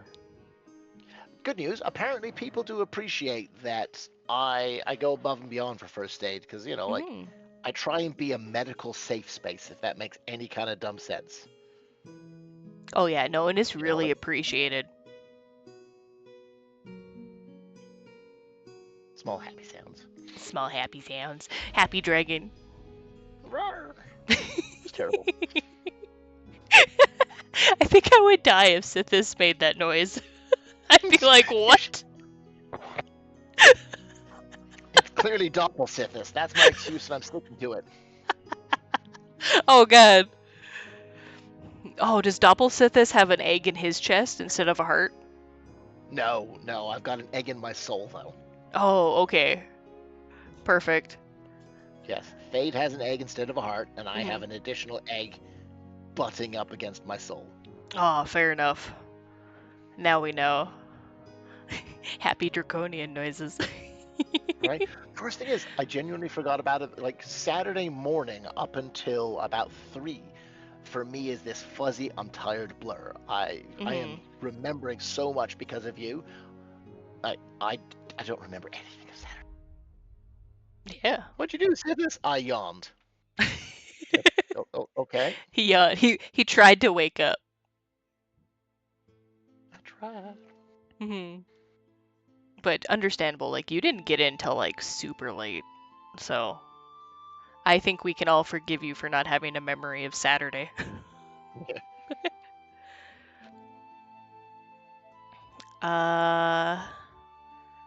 And then I think my next notes were we are hanging out in town waiting for Sythiss and Thade so we can make stew. Oh, because you had to run away again. Because somebody ran into a moose on their way to LARP. And you went out with your truck to go pick up their stuff. So, like, this is another part where you just up and, like, left. And we're gone. That happened a lot, this one, didn't it? But I don't think too much happened while you were away. Because I think this is when everybody was going to, like, everybody was voting. And this is when I was doodling in my journal. And I drew like a little dragon and stuff, and the dark sky, and some leaves. But that's when like the angry farmers like burst in, and they were making like quite a commotion. And I had to convince Twig that murdering an angry farmer was not going to solve the political problem that they were bringing up. Wow. Because they were really upset because I don't know if there was a kobold running for one of the positions or if the kobolds were just there voting. But I know Kershanks was there and she was, yes, they were shouting all sorts of things. And poor little Kershanks was just like, I've done more about the kobold problem than you two have. And she was getting so upset. And like me and Twig were just kind of sitting right next to the guild mistress, Eureka. Looks as a name, does it? Guild mistress. Yeah. Part of the guild, but guild mistress. Yeah. Yeah. And yeah, like they like came over and they were just like shouting, and like me and Twig were just sitting there like, oh, what's happening? And we're like, well, we like Kershanks. We're like, we don't like these farmers. These farmers are being racist as fuck. And then yeah, and then Twig wanted to stab one. And I was like, no, I don't think that would solve the problem. I think that would just make more problems. You know what? I think I know where I was. I think I was watching Rituals at the time. I think I was in the Alessandra's building doing Rituals with Thade, Dante, and Gerald. And that was an experience. Well, just so a member of the Covenant Conclave has to witness all the rituals. I briefly tried to rig the vote. Why am I not surprised? Avros and Ulrich being joint commanders. That's probably for the best because it's joint commanders of the Treasury, and I love Avros, but I don't trust him with the Treasury. Fair enough. I don't know who he is. No, me, Fade, Dante, Gerald are in there, and so we hear this commotion with no idea what's going on. Ritual number 1, technically an automatic failure. Bless it. One of the Hmm. ritualists did not have their soul on them, instantly failing the ritual. Oh. But passed. Oh, Ritual nice. 2 went off without a hitch, I do seem to recall. Ritual 3, words got fluffed, 5 black stones were added, ritual could have exploded, 2 out of 3 worked. All in all, Sythiss gave them a B as their grade. Hmm. That's not too bad. The one that went perfect was so perfect, like, it kind of brought the rest of the grades up. Oh, nice. There. Yeah. So that must have But been. that does explain what all the crazy screaming and goblin voices was, because I couldn't see anything. There's just sounds, and I'm like, okay, but I don't hear anybody dying, but they're No. pretty worked up. Yeah. Just angry political yelling. Yeah, as you do. Yeah. But like, my problem is like, I'm now at the end of my notes. So like, quite literally, my last note is the townsman called to help some mercenaries fight some demon worshippers, but I stayed behind. And then I've got nothing else in my journal. So all the rest of this is from my memory. I Uh, remember the town having to the mercs. Where did Sythiss go? was that when you had to go deal with the moose stuff? Because if you were there for the political shouting, it was right around that time that you had to leave because because we wanted to make stew Yes. and we Yes. needed you and Thade was doing rituals and being Thade and disappearing. And Yep. then we were just like, you need to get back here. And once you get back here, we are having soup because you crazy man have not eaten Bye, anything. silly. Oh, bye. Thanks for tuning in. And thanks for all your input, too. It's super fun hearing other people's views on this. But Oh, yeah, heck yeah. thanks so much. Bye bye. Uh, Oh, you were on shift. You were one of them. Uh, Black Eclipse yeah. followers were hiding in the keep. The town was getting rid of them. I went a little rough to start, but the town eventually won over. Not before something sneaky happened in the bushes and rumors started spreading about a robbery. Oh, that's when. Right. Because there was a hobbling. Mm. Headache is his name? Yep. And I remember hearing about that later, and I was so confused because up until this point, I had only ever seen him like heal people. Like, actually, like, he wouldn't go into combat or do anything in combat. Uh, but he would like kind of like stay on the outskirts, and then when somebody went down, I would see him like actually heal them. Like they would actually like get up and be like, "Oh, thanks," and like run off. So I was just like, "Oh, okay." And I think there was one time even, I think it was when we were doing the hemlock stuff. Yeah, I think it was. Or maybe it was a little bit after. It was something. There were so many combats, I can't keep them straight anymore. But I had actually asked him, I was just like, "Can you heal?" And he was just like, "Yes." And I was like, "There at the bottom of the hill, my friend has somebody. They went down like just now. They just need a healing. They should just be in their bleed." And he ran off and he actually healed them. So up until that point, like I had only ever seen him do like good things. And then yeah, and then somebody was just like, "Oh, keep your eye out on him. Like he's stealing stuff." And I was like, "What?" I was like, "Oh, okay, maybe." Yes. Mudcamp's crime count is now probably up there at 8 or 9, and now a member of Roland Camp had been robbed blind. People accused Headache. Mudcamp was yelling at Meliana for not letting Rita run for council. Oh my gosh. Tensions got bad then. Roland wanted us gone so damn bad. Yeah, because like everybody was so upsetty spaghetti. Like, man, political tensions are rough in the LARP world.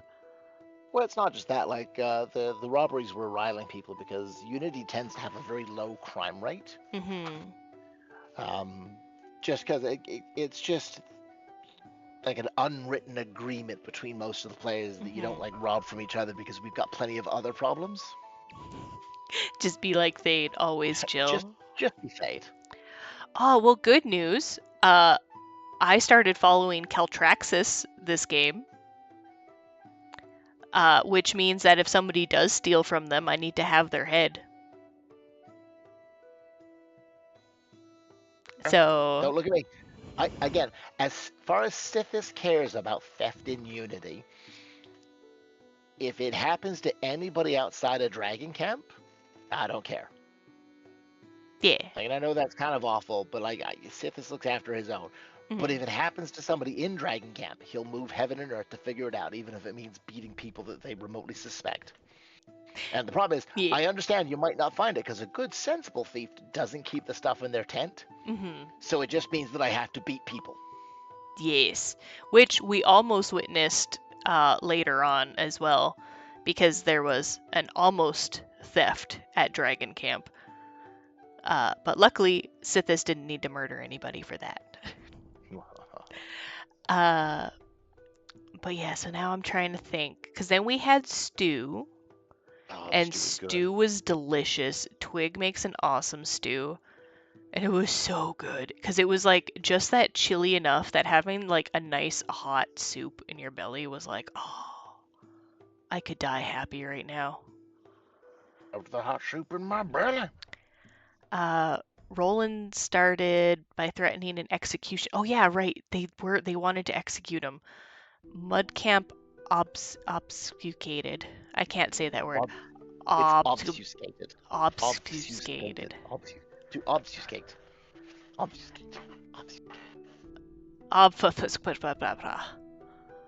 Going door to door asking, do you support the genocide of Mudcamp?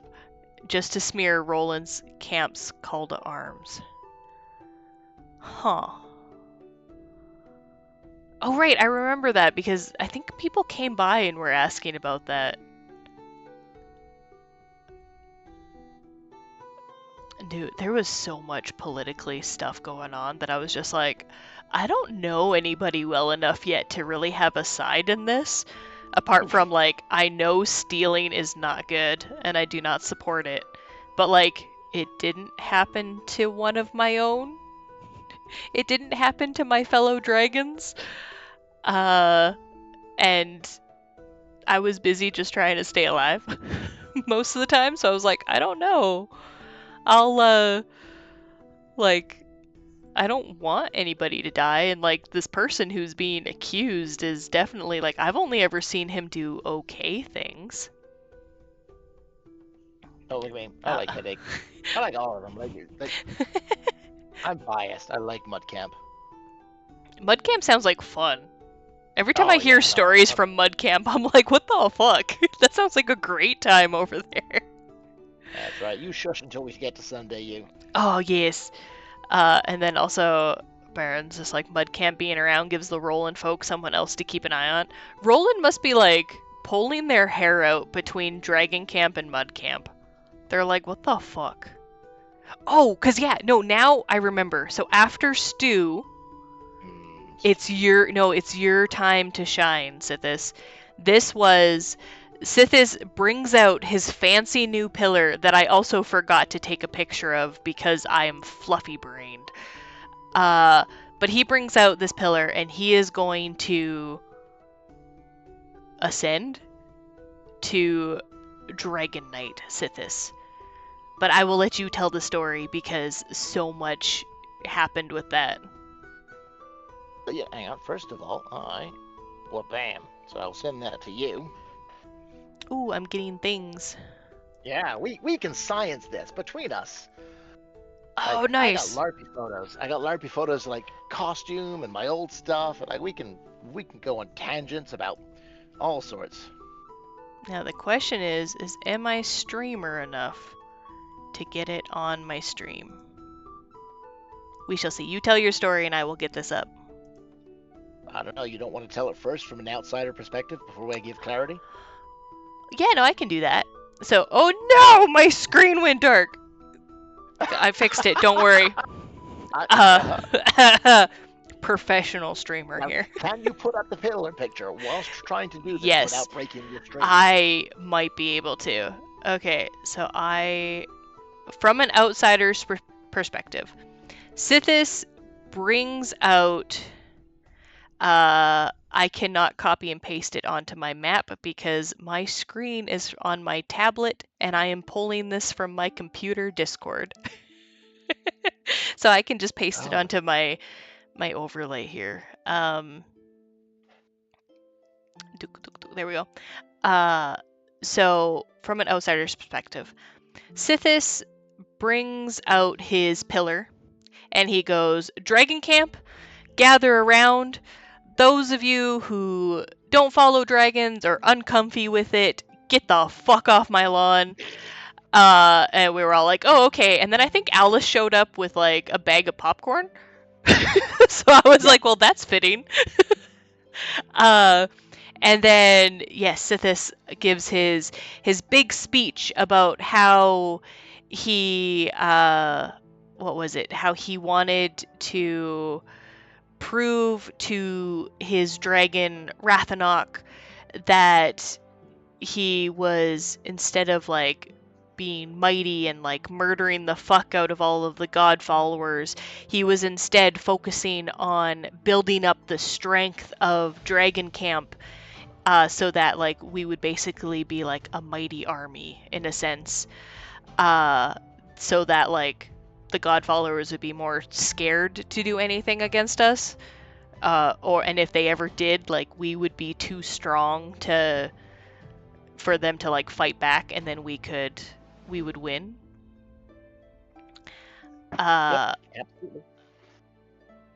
I've lost the picture I've just downloaded. Where did it go?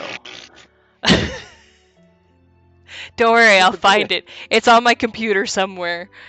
Oh, here it is. I believe in you. Yes, I don't. Whoa! It's so big. Wow, there you go. Yeah, hold on. Now Let me make it small. I don't know how to if you make look it at the small character- quickly. On the stream, we've only got the best high-resolution photos. Yes, they're so big. Oh, no, I want. Yes, Jolly. I think, okay, so I think not only was this a Sythiss fear thing, I think it was also a Tegan fear thing, and it was also like a Twig fear thing. Like, I think this touched on so many people's fears that, like, the fear aspect, Faye, was just like, oh my god, do I have a, like, deal going on at Dragon Camp? Like, I'm gonna get so much fear. Let's go.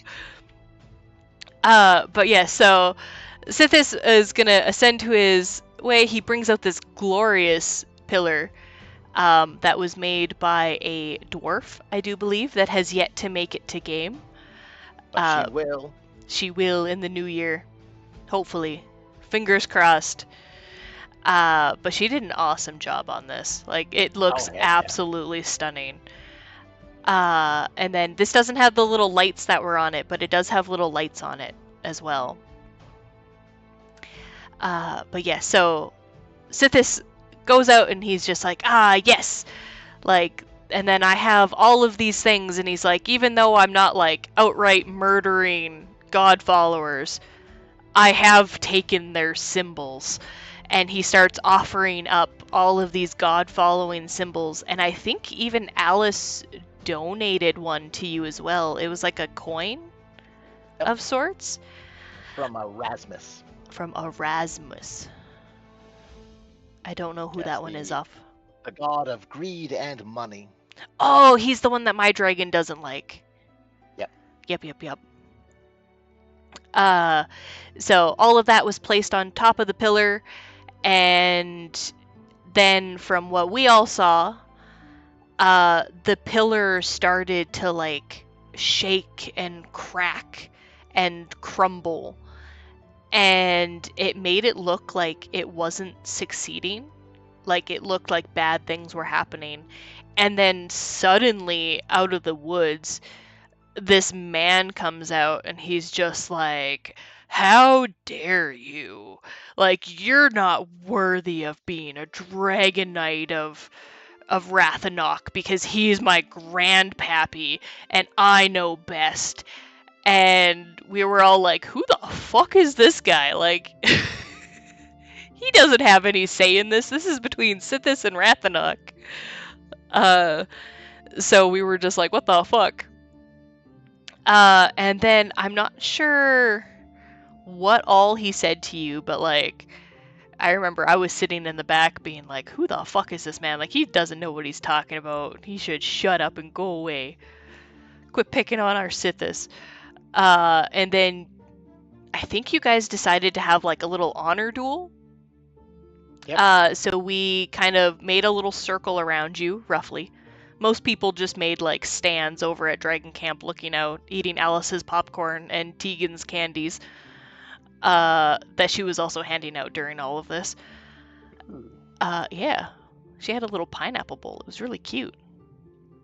Uh, but yeah, so we all surrounded you guys, and you guys were having a pretty good duel, and you were so winning because I made like the end point where I was just like, yes, if like Sythiss pushes this guy past me, I'm gonna say that like he was a coward and ran away because like he moved too far out of the honorable combat area.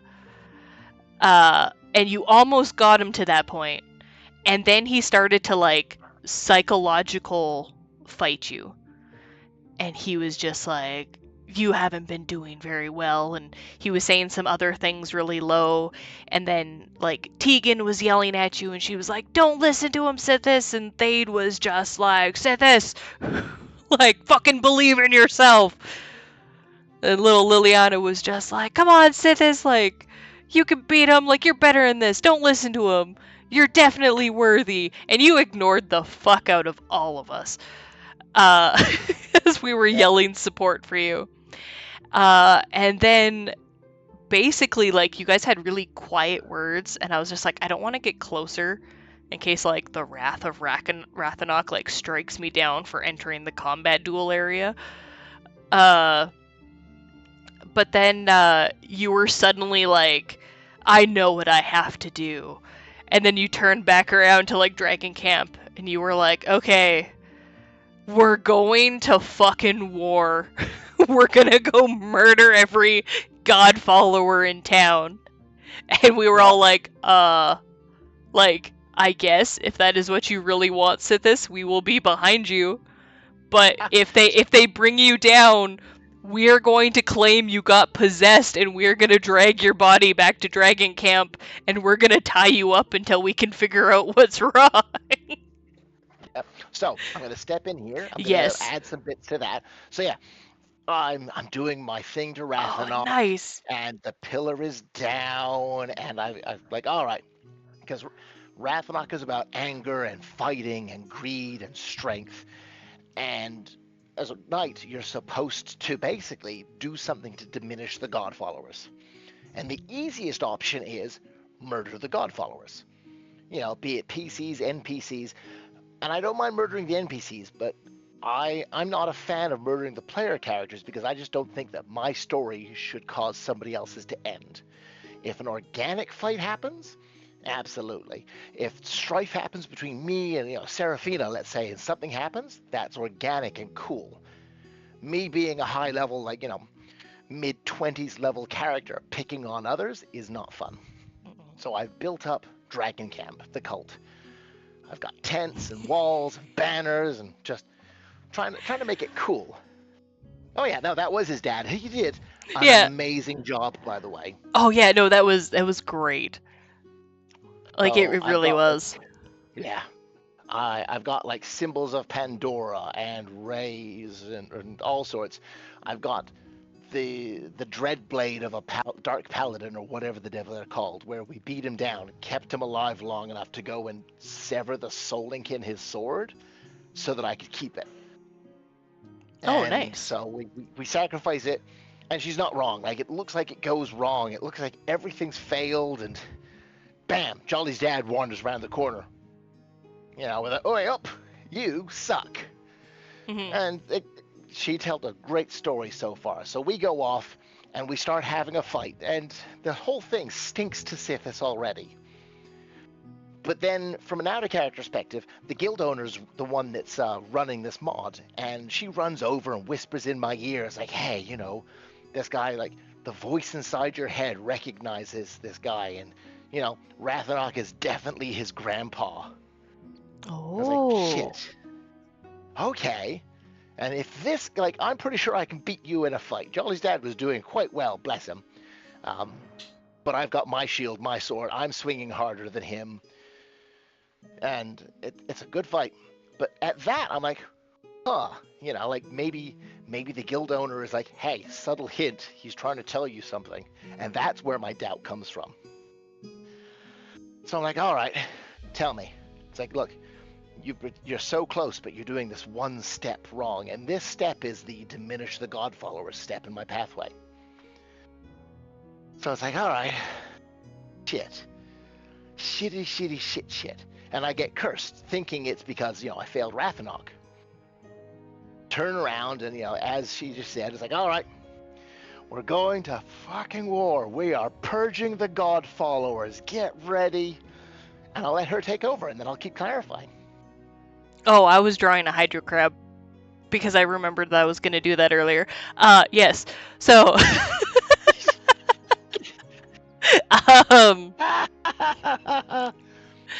yes.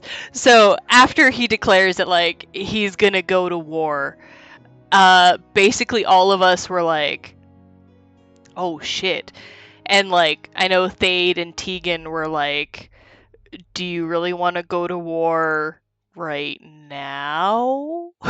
Like, can we wait a bit? Can we like, can we come to a different understanding? Like, we'll go to war with you, Sythiss, but, like, we want to make sure that you're doing this in, like, the right frame of mind.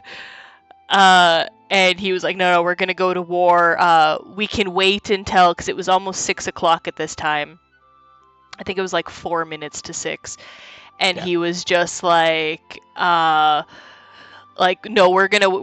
we'll wait until we, like, redo our spells, and then we'll go to war.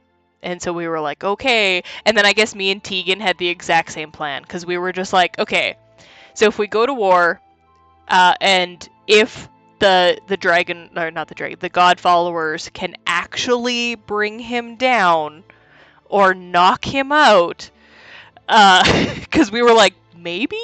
Question mark. We were just like, we will grab him, say sorry, he was possessed. Please don't be mad. And we were gonna drag him back, and then, yeah, like, tie him up and be like, okay, what the fuck happened to Sythiss? Like, this doesn't seem like him at all. But, like, also, we were like, if this is truly what he believes he needs to do, like, he does follow the dragon of, like, war. Like, maybe we do have to do this. We just wish that, like, there would be a little bit more, like, oh, hey, we might do this thing. Like, let's plan this out. Not just like, okay, we're going to war. Get your spells ready. We were like, okay. And then, yeah, so I think at that point, Alice and a few others went back to town and, like, warned them. And then that's when Sythiss kind of, like, sits down for a minute, and then, like, a look crosses over his face, and it looks like he's come to the realization of something. And he's like, oh, we're not going to war. I think that was the fear, Fae. And then I have never seen... Tegan is this sweet little dragon follower. And I have never seen... Like, I've seen her get mad, but I have never seen her get so upset at somebody that her horns exploded off of her head. It was so funny, but also so terrifying to be like, oh my god. Sythiss made Oh, her so mad, her horns came off. yeah. Okay. I'll Uh, step in again on this yes. part. So yes, like like when Jolly's dad is like, all right, you failed on this bit. You clearly know what you need to do. I go quiet for a very long time. And this was an inner monologue because I just said I don't want to ruin players' games. I don't want to kill players just to further my own things. Well, spikes their weapons angrily, going back to the roasting hot dogs. Oh, yeah, no, because so I'm sat there like, can I do this? And then I decide, you know what? Yes, I've been role playing this character for almost a decade. I've been through highs, I've been through lows. If this is what the guild wants of me, fuck it. So yeah, declare war. We're gonna purge the God followers. You know what? I'm fully ready. Let's do it now. It's All Hallows. Everyone's on edge. It's almost 6 o'clock.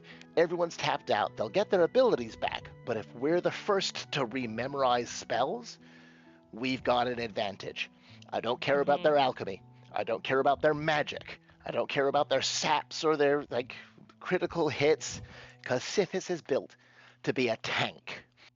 I don't do that much damage in comparison to people, but I can take so much.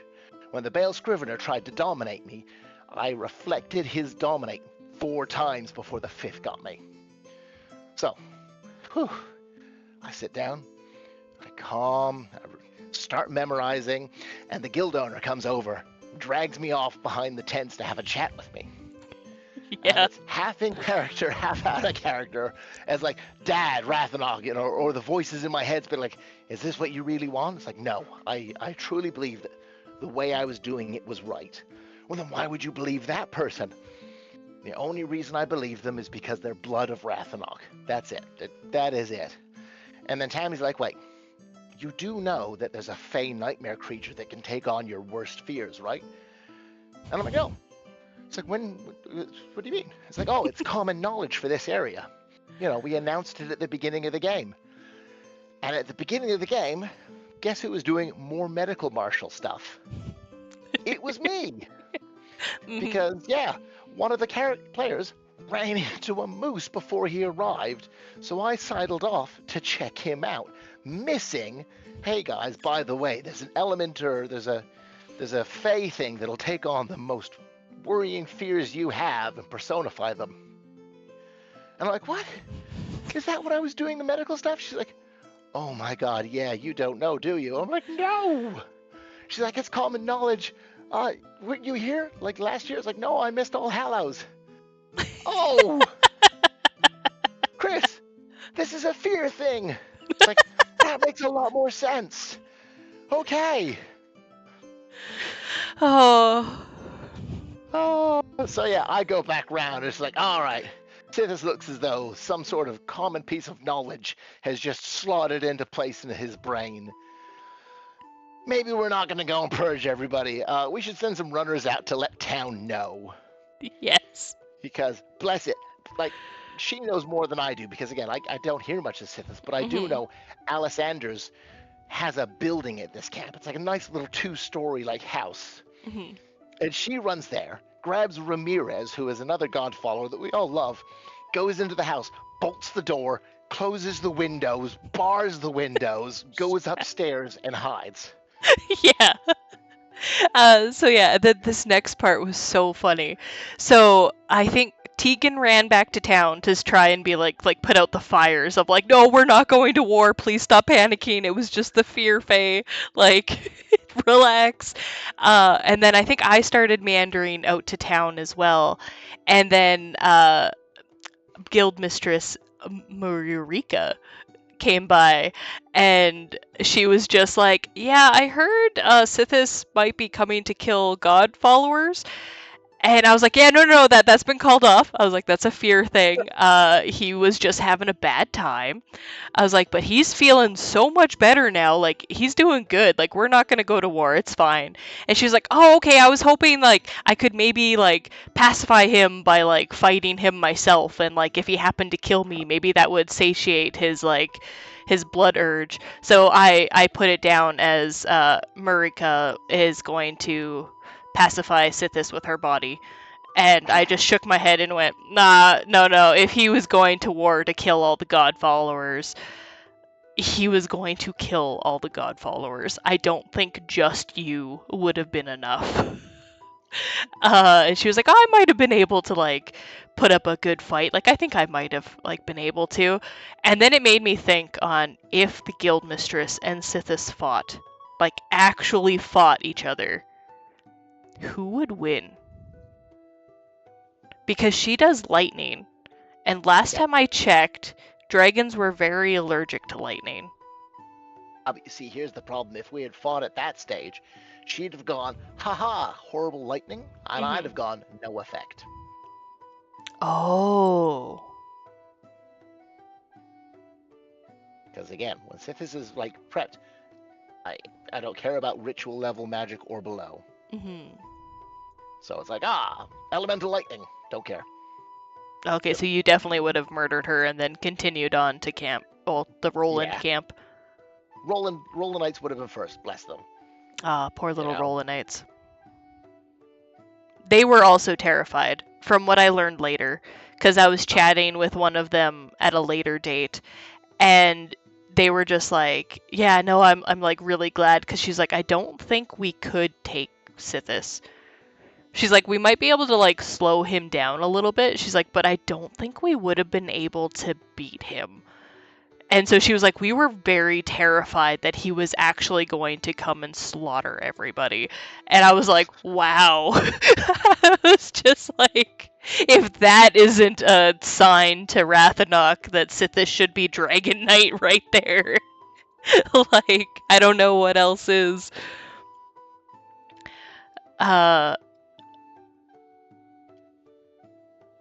Oh, Mudcamp was gonna be our backup.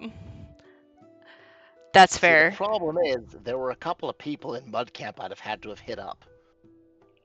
You know, because if I was doing the Rolanites, I'd have to do the Razites as well. Oh, poor little Seraphina and N. Yep. They had a longer name. It was L N N. Oh yeah, no, 100% roll would be first. And weird enough, it's because I like N more. That's true. Yeah, like the Rolanites also in game did not give Lilliana like any sort of love towards them at all either. Because a lot of the times she sees and hears them and they're trying to rally people to go and fight.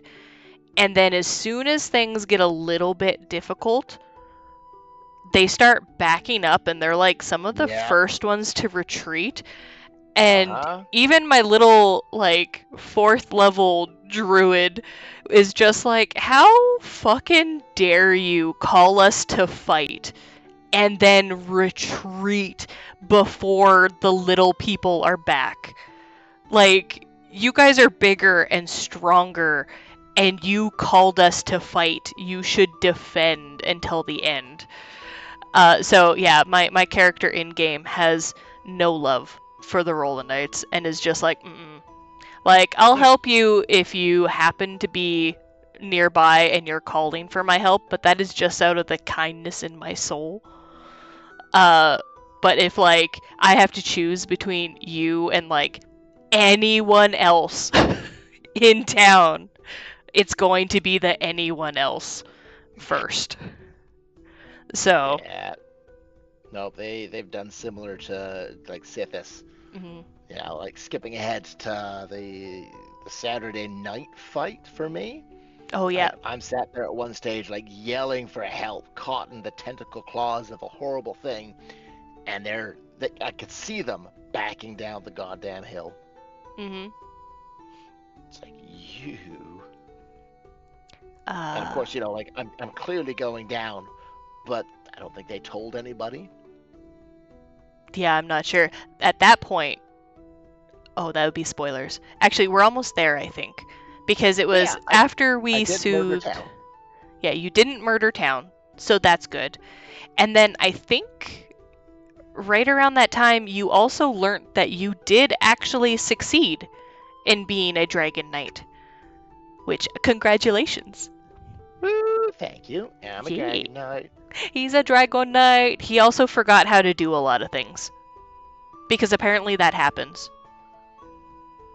The lore is that my character is absorbing their magic. Because when Thade suddenly race changed into a wild elf, he lost a ritual thought, I think. No, a spell. A spell slot. Oh, he lost his 9th level spell. Yeah, yep. Airhead for real. And then Sythiss became a Dragon Knight, and he completely forgot how to do shit as well. And my character is slowly getting a wand of power instead of a pyramid of power.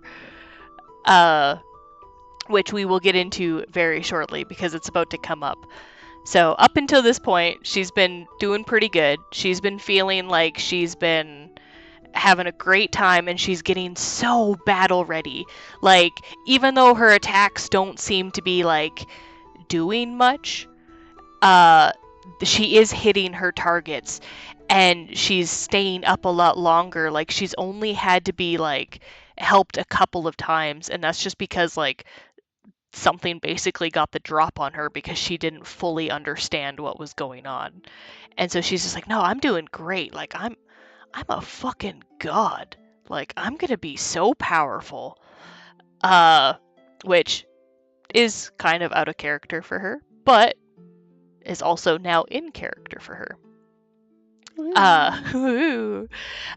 So at this point in time, I think I'm hanging out, or I'm heading to town, and then that is when the Servid popped up again.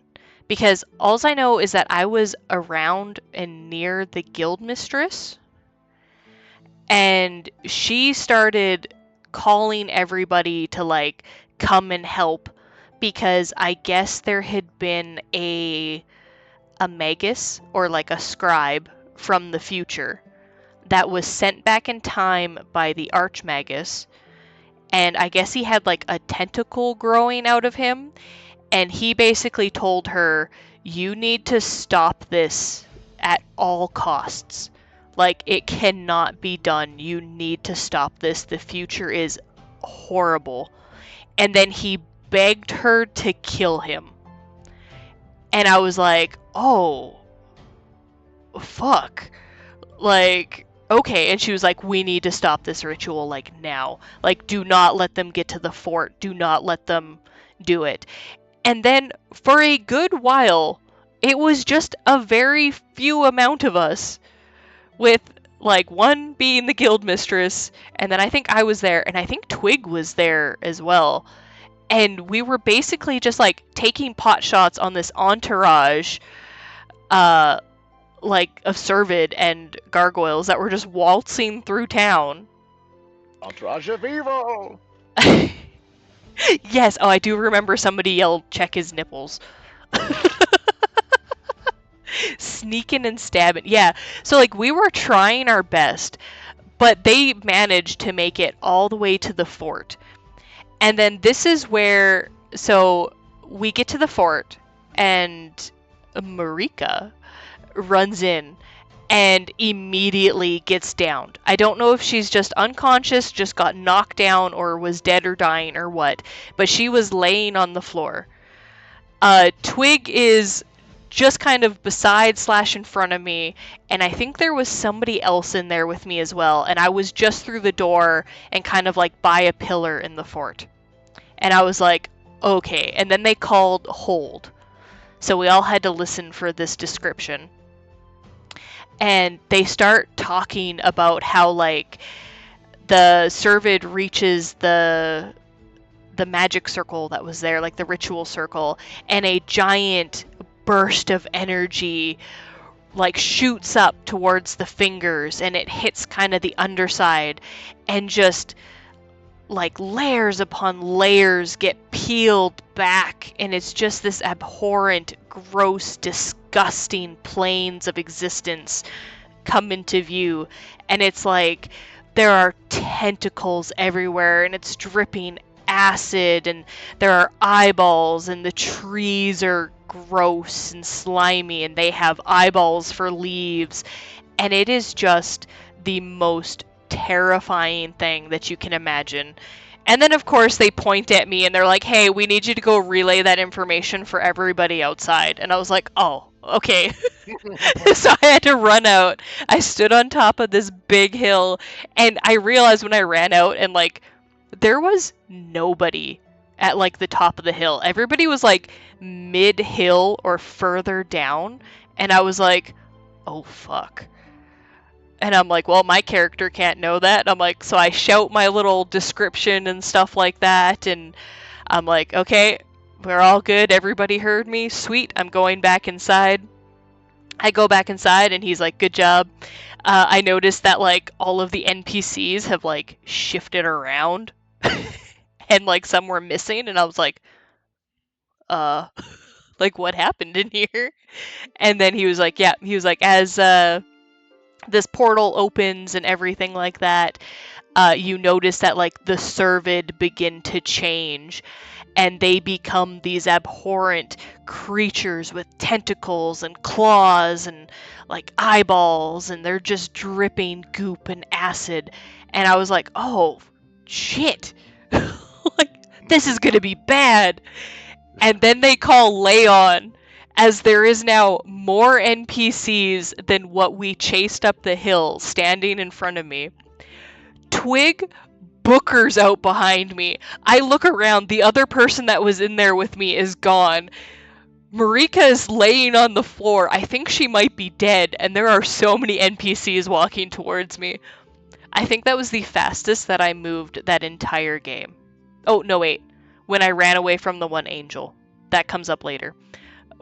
It was the second fastest that I had run during game. Was out the side door of the fort. And I ran down the hill, or like partway down the hill, being like, we need to get up here and fight, like, come on. And then everybody started backing up, and I was like, no, stop it, you cowards, get over here, we need help so bad, like, we need to fight them.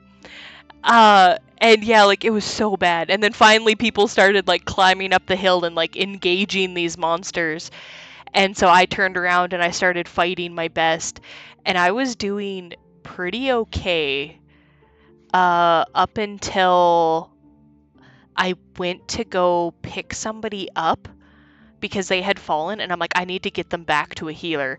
And I went to go pick them up, and then like a smaller little tentacle monster started throwing acid at me. And he hit me so many times, and I was like, oh, and I was like, I think I got down to 1, so I had to like start staggering back, because like when you're at 1 you're like, I can't, I'm ouchy. And then as I was hobbling away, I got hit by 2 packets simultaneously, one for like 5 acid and another one for 3 acid, and I was like, fuck. I'm like, well, here I go, down I go, bloop. And then I proceeded to get tossed around in my bleed count a couple of times, and then somebody managed to pick me up and bring me back to a healer. But I think I went through my whole bleed count. Yeah, I went through my whole bleed count before they got me to a healer at that point. Let's just say our coordination for getting downed people to healers is not very good at LARP. Can confirm. Yeah. So I actually had to take a life, and I think that was the first life since I've started playing that I've needed. Generally, I've gotten to a healer and they've just had to like feed me a good berry or like a remedy or something like that, and then I'm good. But this was the first time I needed a life. And then, so they lifed me, which brought me all the way back up to my full health. And then they gave me a bolster, and I was like, oh, fuck yeah, like, I'm good to go. I got 25 health now. I am gonna rock this. So I went back in with Ray yelling after me to not die and to run away from danger. And I went, you got it, boss. And I ran back up the hill. Proceeded to chuck and hit with every single one of my good spells. And I was so stoked. I was like, yes. And one of them was these corrupted angels started like falling out of this hole in this like portal.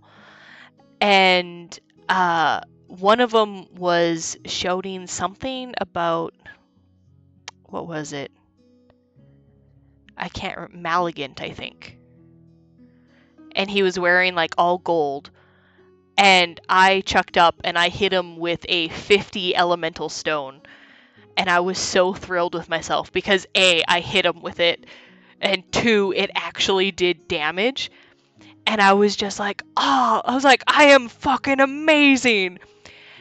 And then he turned to look at me very angrily, and then I suddenly went, no, I'm gone. And that was the fastest that I've ever run in game. As I ran away from this angel. As I went, wait, I am not good enough to take on an angel. So I boogered so fast. I was like, no, I'm out of here. Nice. Oh, you knocked him out 3 times? Nice. Yeah, knocking him out's Good brutal. job. And then, yeah, I think at that point, I wiggled my way around the battlefield, and I was stabbing things. Well, not really stabbing. I was bonking things a few times with a staff, and I was actually doing pretty good. And then, I heard somebody call like an area of acid because I guess they exploded, and I was like 10 feet. So I like looked down, and I was like, okay, I'm out of 10 feet range. I'm good. And then this is where I need more battle awareness, because I immediately turned around and was face to face with a big bat that had tentacles coming out of everywhere, and he had lights all over him, and I went, oh, that's a big bad guy. And he threw a packet of, I think it was it ice or lightning? I can't remember now. He threw an elemental hit on me anyway for 25. And because I have fluffy brain, I thought if I hit 0, I was dead. And I knew from my own attacks that if elemental drops you down, you go straight to your death count.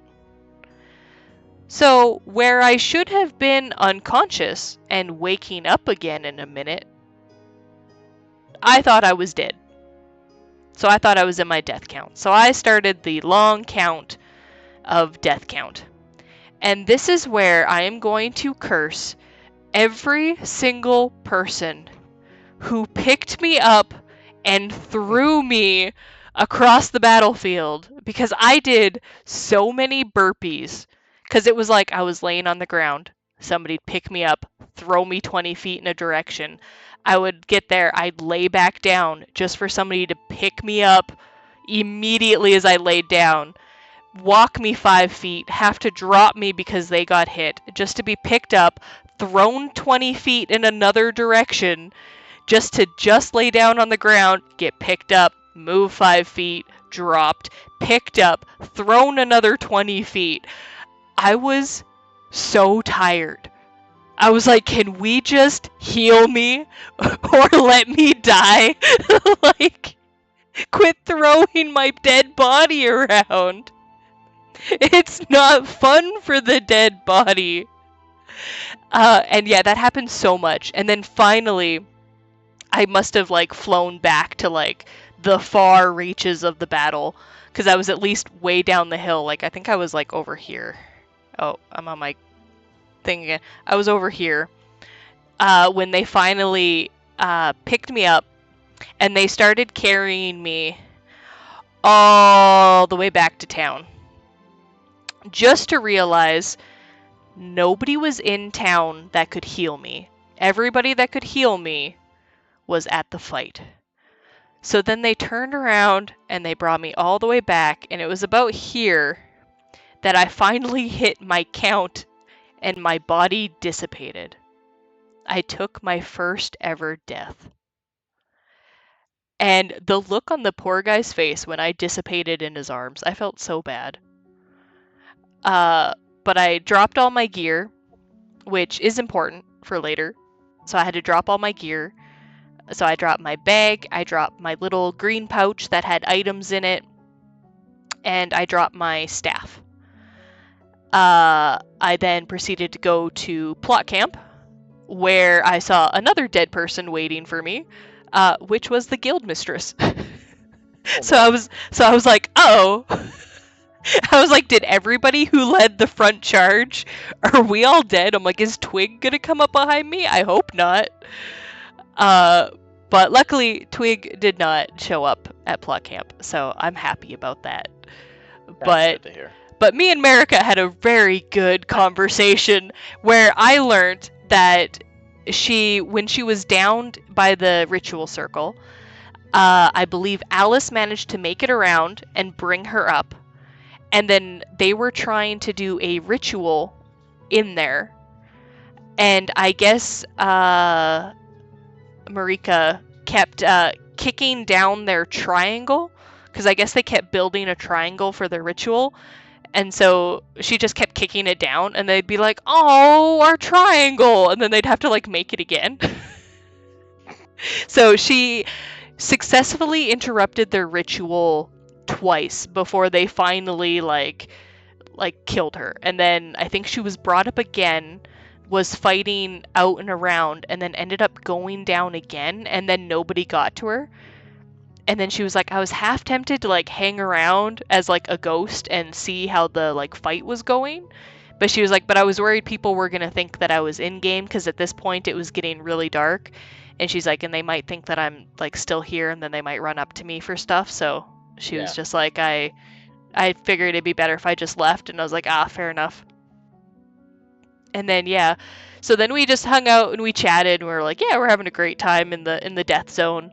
We got a couple more people showed up. Like we had one newbie, like a newbie. It was their first game. And then there was, I can't remember his name. He had white hair and he had like Avros. purple. Which one? Avros. Avros. He showed up, and I think he finaled. I'm not too terribly sure, because he had some wonky stuff happening on his character sheet with Yeah. the deaths. So he said if it was like, if he was going to have to flip, he was going to retire. And if he did get a plot intervened. Hmm. Okay, I think that might have been because there was a fuck up on his character sheet. Because I think he had 2 deaths recorded, but the amount was still only 1. And then he was gonna just retire if he had to flip. But if he didn't, like if he still actually, like if that 1 was correct, he was going to stay in and keep going. So I didn't fully hear. And then I think Urslak died too, didn't he? I believe so. Because he showed up at the very end, and I didn't realize it. I thought he was just hanging out for a minute, and then he was like, no, I died too. And I was like, what do you mean? Like, I guess because you're here, but also, It was a tough what the fight. Like heck? Jolly's saying about all the power words, like that thing, because I'm Sythiss, was just like, aha, arcane death. Got it. Hmm. All right. Well, you burnt through that. Penetrating death. All right. You know the defenses I've got. You Dead Sythiss. many dead Sythis. Hmm. But you lived because you never came to plot camp. Oh, it was close. You didn't get a join in the dead group. We all sat around and told stories of the good old days. I don't think so. The first time I went down was on top of the hill by the fort, because I was a little bit late to the fight. Once again, because of medical marshaling. Oh, The people gotta stop dying. Right? Yeah. Well, the Knight Paladin unfortunately twisted his ankle. Brett, I do believe. Oh, okay, yeah.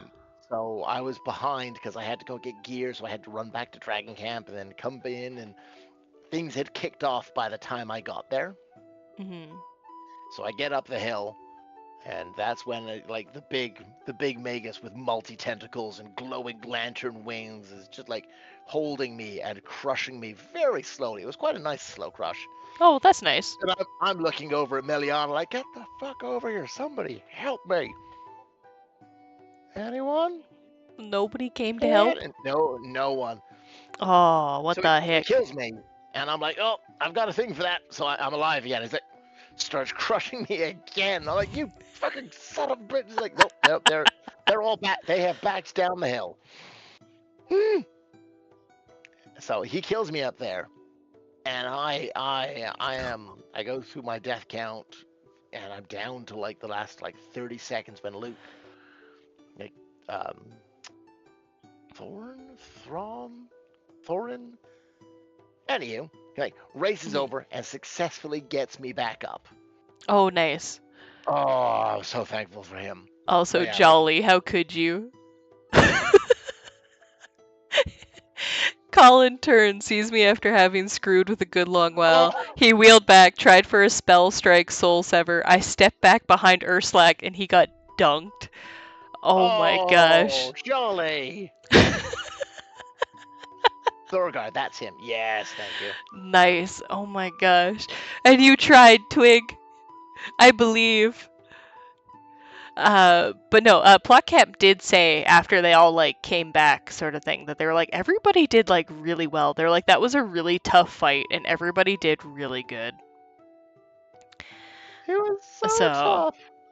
yeah, and then after that, like I don't know what all else went on, but this is where I get fun plot things because Tammy has adopted me as her favorite plot device, and I'm her special project. So much so that like nobody else on plot really knows what's going on with me. Every time I show up there, they're like, "You gotta talk to Tammy. We don't know what's going on," and I'm like, "Okay, I'll go talk to Tammy. Let's go." Uh, so when I died, I got to choose a number to see if I remembered my death or not, and I missed it by 1. Was it 7? It was 7, and I said 8. I knew it. I was like, God damn it. I was like, I was gonna say 7 as well, but I was like, no. 7's too obvious. I'm like, it's 8. It was not. It was 7. So I remember my death. But in a weird, twisted, fever nightmare sort of way. So I remember like these monsters coming down and just these abhorrent creatures spawning in. And then instead of remembering that I was fighting them, I remember that I started morphing into one and I was an abhorrent monster before I died. So my character had a great time talking to Twig, and I think I managed to get across that I was horrified and terrified when I was explaining it to her. As she walked me back. You say that, but it's Twig, so I'm not sure if she fully understood the ramifications of the eldritch horror you were witness to. Probably not. She was like, okay. But also, right before I left plot camp, she was like, wait. She's like, we need to do something with you. And I was like, oh. And she's like, because you died. And as we will zoom in on my little character here, we will all notice that I have a beautiful golden teardrop because a fucking cervid coughed in my face for a minute. And I came down with the Pax, or what we think is the Pax. That's what Capricorn called it. That's what Lilliana thinks. Some sort of cold and flu. It makes her have yellow discharge from her eye that's shiny. Gold But, discharge. That's yeah, emotional. but it's gold discharge, and she feels fucking great. She suddenly learned a 5th level spell before she fully fleshed out her pyramid. So she was like, yes, I am powerful. So then, after she died, suddenly, she knew a 6th level spell.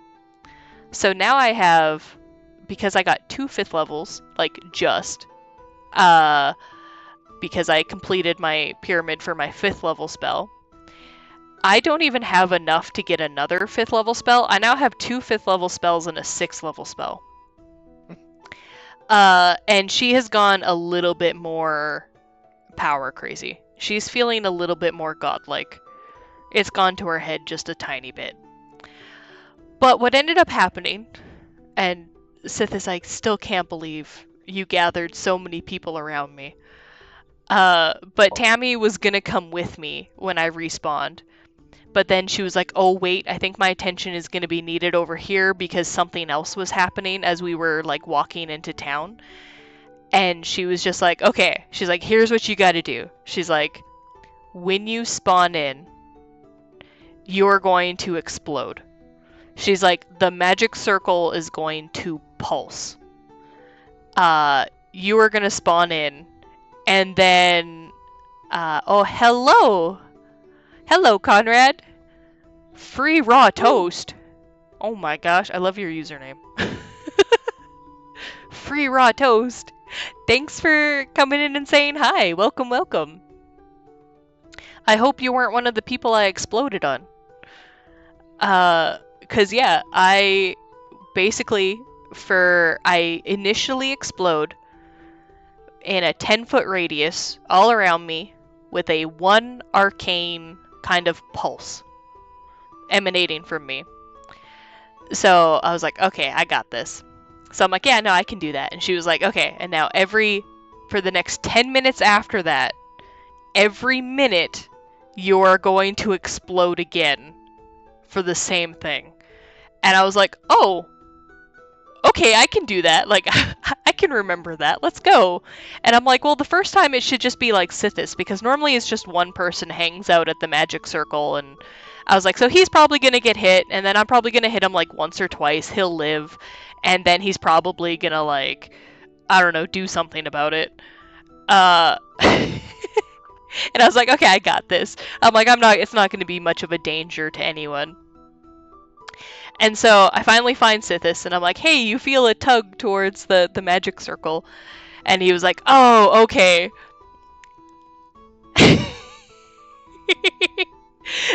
No, at camp, I'll get to that. But yeah, so I pull it at Sythiss, and I was just like, okay,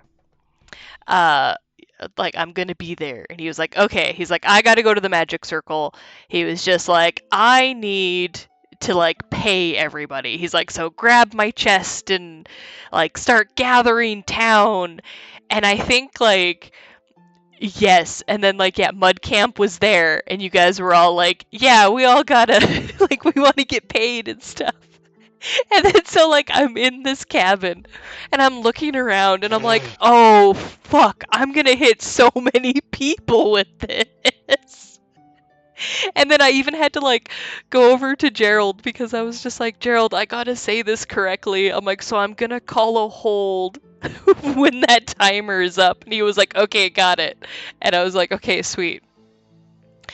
So then like town starts gathering up, and I'm like, please don't let everybody come in here. I do not want to explode all on town after a big fight. Like, that would just be my luck. To, like, people are like barely staggering in, and suddenly I have like half the town down to like 1 because I exploded on them. Oh, yeah. It's my fault for wanting to just pay people. Like, if that was such a hard fight, I genuinely thought that everybody deserved something. Oh, yeah.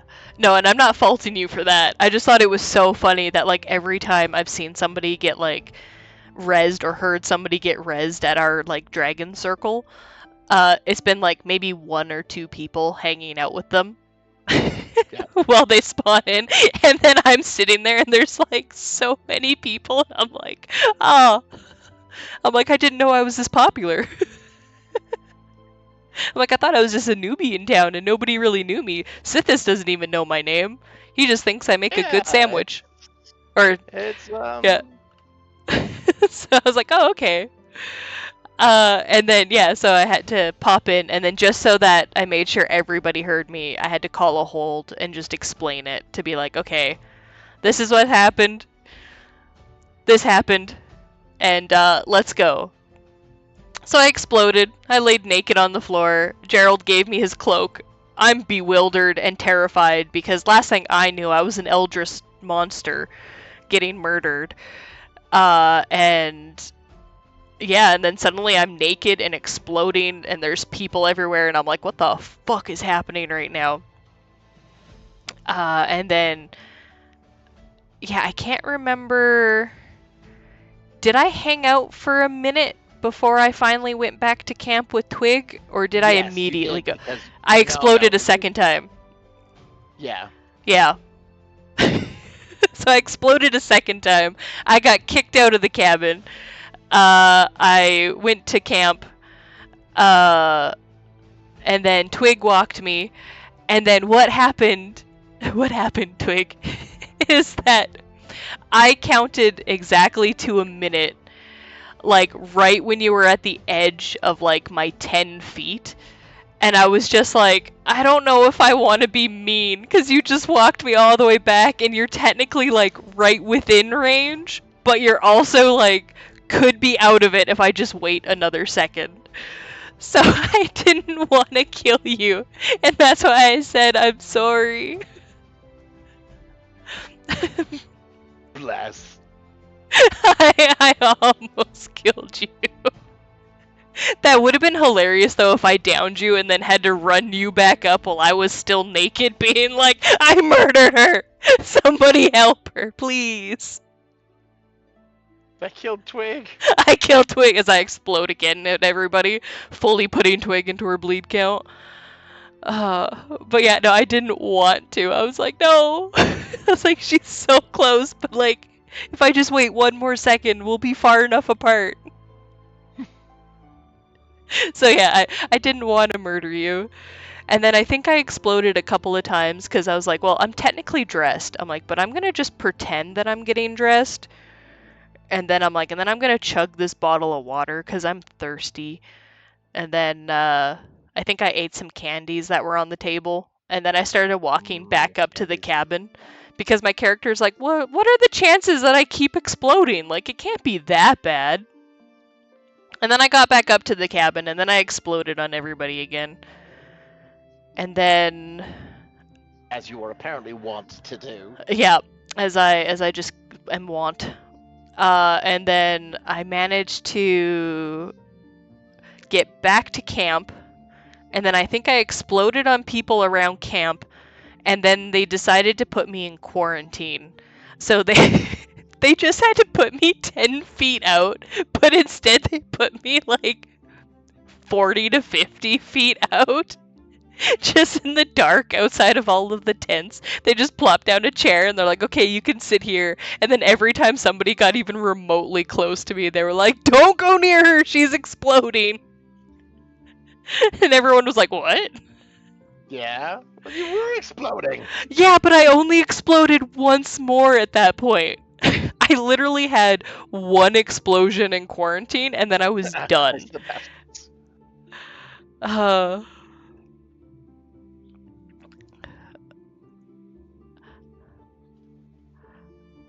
Oh.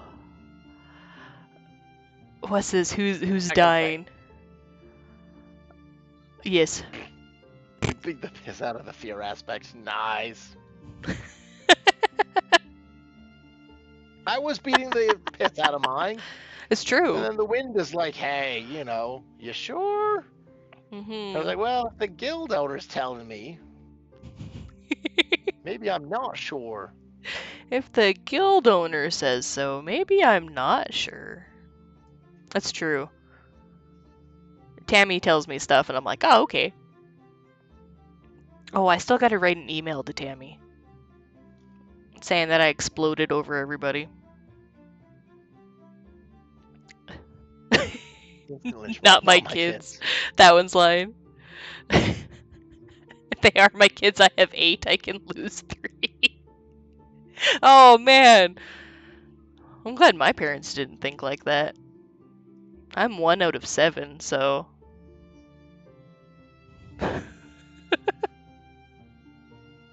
Squamata. Those are the... Oh, I know what a squamata is. They're the axolotls, right? Frog people. Oh, they're the frogs. I thought they were the axolotls. Yes and no? Yep. They're kind of like generic lizard buddies. Oh, generic lizard buddies. Okay. The axolotls are actually not allowed in Zenny. What? Oh, what? But we had to. When the very first game I was there, because I touched their ears. Their lungs? I touched their lungs.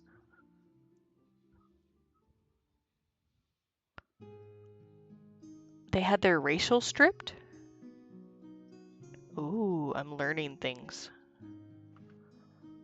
They weren't squamata enough. But they're an amphibian, like a frog. So if a frog is allowed, why can't an axolotl be allowed?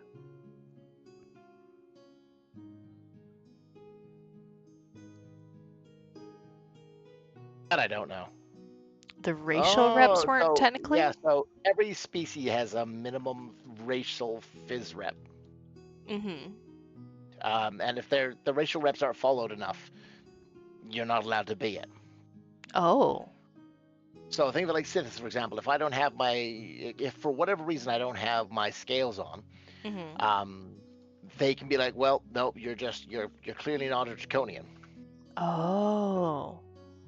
For example, like once during packing, sometimes it's like, oh, well, you just no threshold for you. Ah, rip. Oh yeah. Oh no, I've lost my draconian threshold. Whatever the devil will I do? No, There was a no. whole mod that didn't actually swing for magic for once. Oh no, they caught him scaleless. What the heck? Yep. Uh, Man has a thick spine. What? he really did. It burst through his clothes this game. Well, I wanted to really rep it for All Hallows. Like if you're gonna go Mm-hmm. hard, do it on All Hallows. Yeah. It was such a squishy spine. Yeah, you really need to drink more milk. The spine shouldn't be that squishy.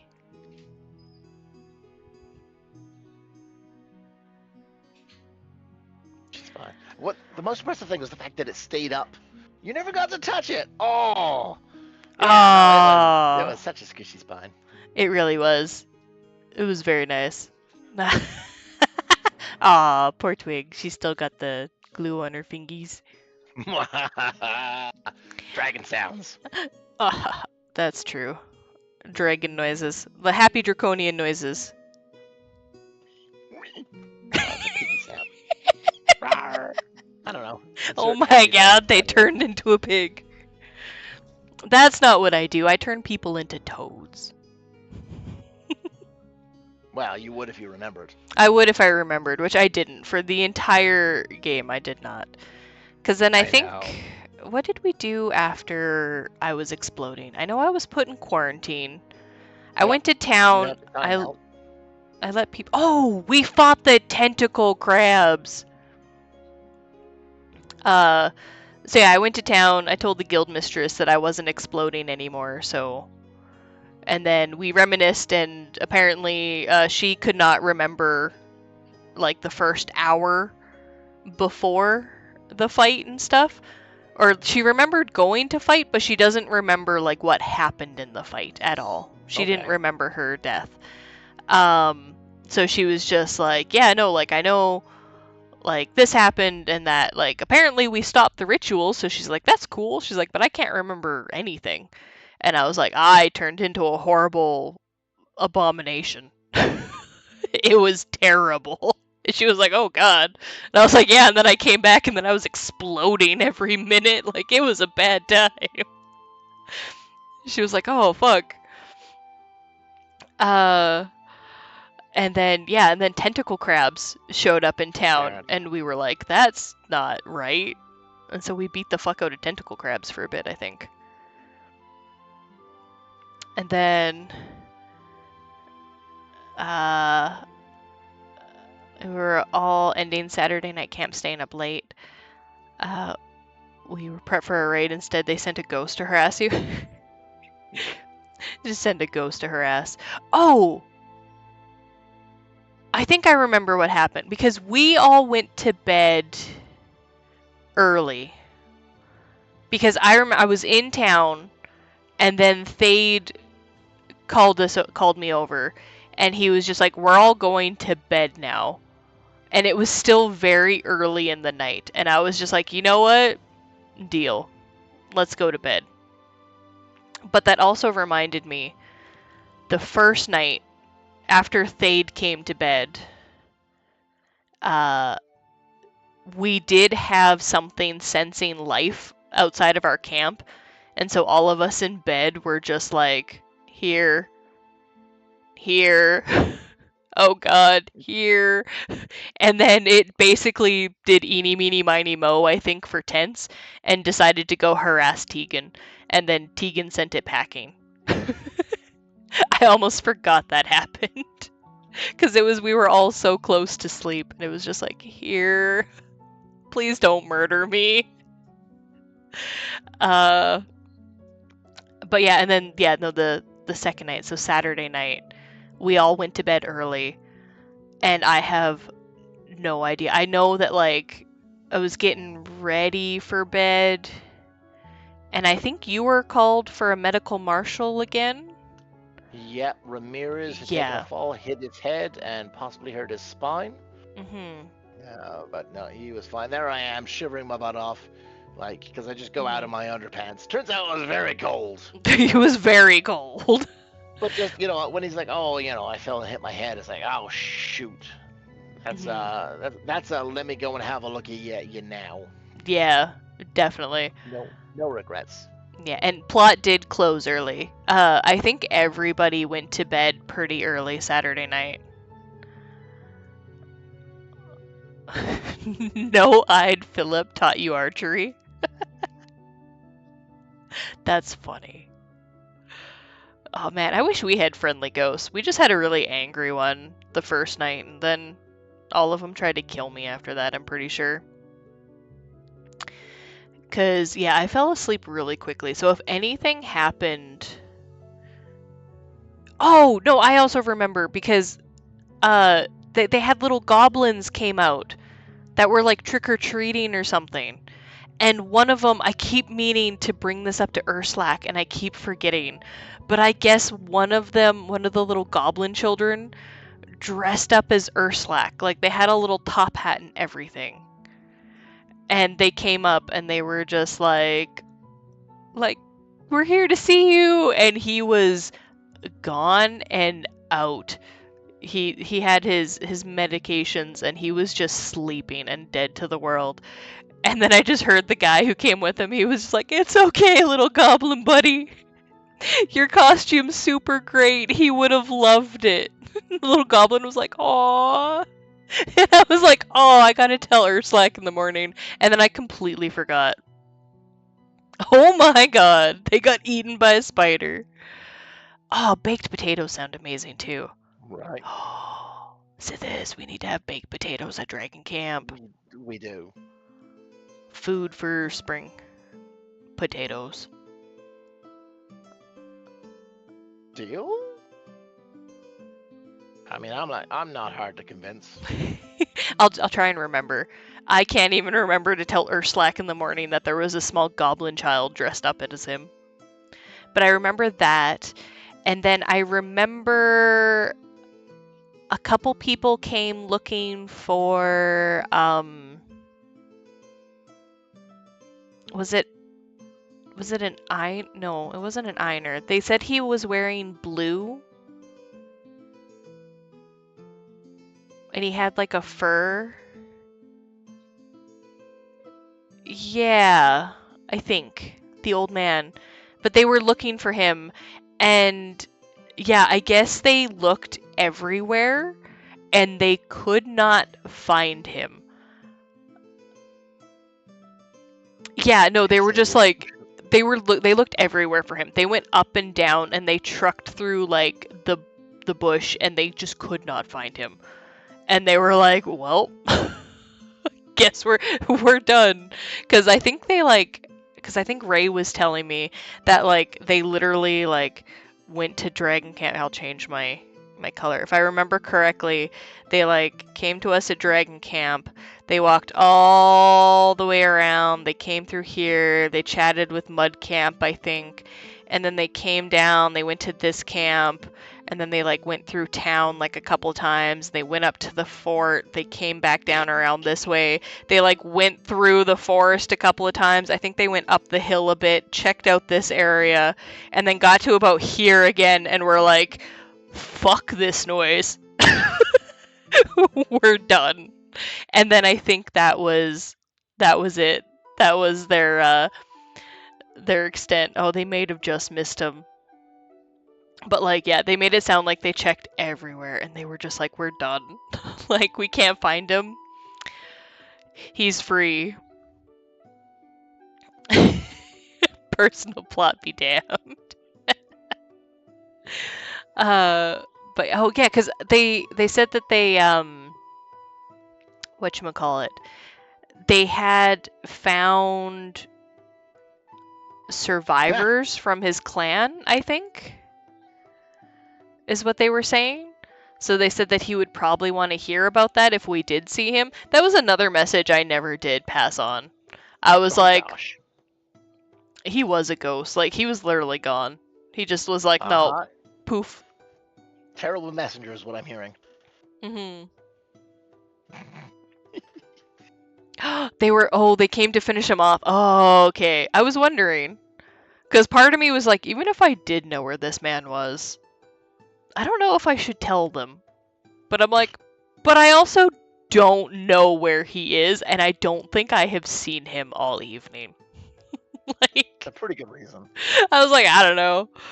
And that was the only one I think that like spoke to them. I was like, no, don't got any idea who you're talking about.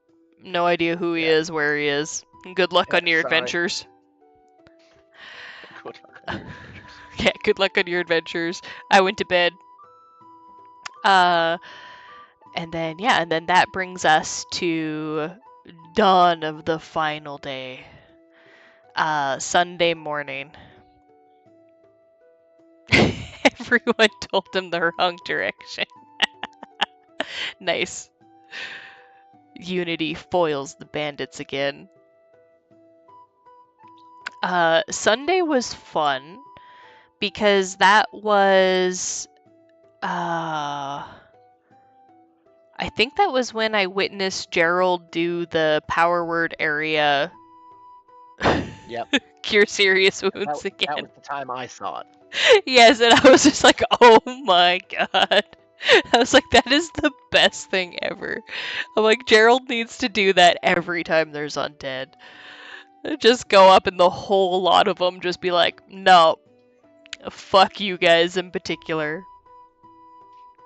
So I watched Gerald poof another group of zombies, I'm pretty sure. Yes, and then we had to go see the voting results. And then there was more tentacle crabs that showed up during it, and we had to go beat them up. And then what else happened? We heard the results of the voting. I got 2 votes. You got 2 votes, but you didn't wasn't even in the running. Nice. Yeah. I think I was supposed to vote for multiple people when I voted, but I only put Tegan's name down on the vote. And I instructed Twig to do the same. Because nobody was really supervising us voting. And Twig couldn't read, so I had to show her what symbol to put down. And I'm like, do this one. And then I only voted for one person too and was like, yep, I voted for Tegan. Democracy. Oh, what type of democracy is that? They can't throw out your votes. I mean, if they're just going to leave people to vote 15 times each, right? What do they expect? Right? Like, it was not like I could have easily have written so many votes for people because they just weren't paying attention when like me and Twig were there, and I was like, okay. It's like, I could do this. I'm like, I'll be good and just vote once, but like, you really could have like. They're rigging the vote. Stopped us from rigging the vote. That's hilarious. But yeah, like, I can't even remember what the results were. Like, I know Tegan won hers, and Yeah. then it Avos was... and Ulrich, or whatever the devil his name is, are joint treasurers. Ramirez? No. Verusian is sheriff. I was getting there, Jolly. Look at me. For me to remember stuff? I know. If I had cookies, I'd give you a cookie.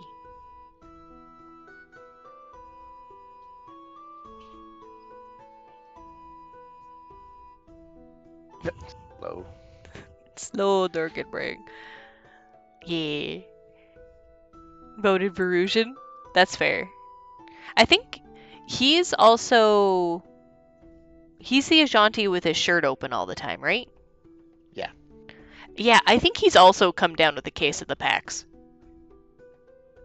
I was told I should go talk to him, and I think I noticed he had gold on his face as well. So I was meaning to go ask him if he also exploded at any point. But I never did get around to it. I mean, it's a great opening line. Right?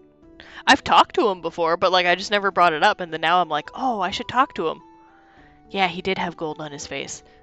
And then somebody else noticed my little gold tear, and they were like, oh, have you talked to Verusian about this? And I was like, oh, does he also have a case of the PAX?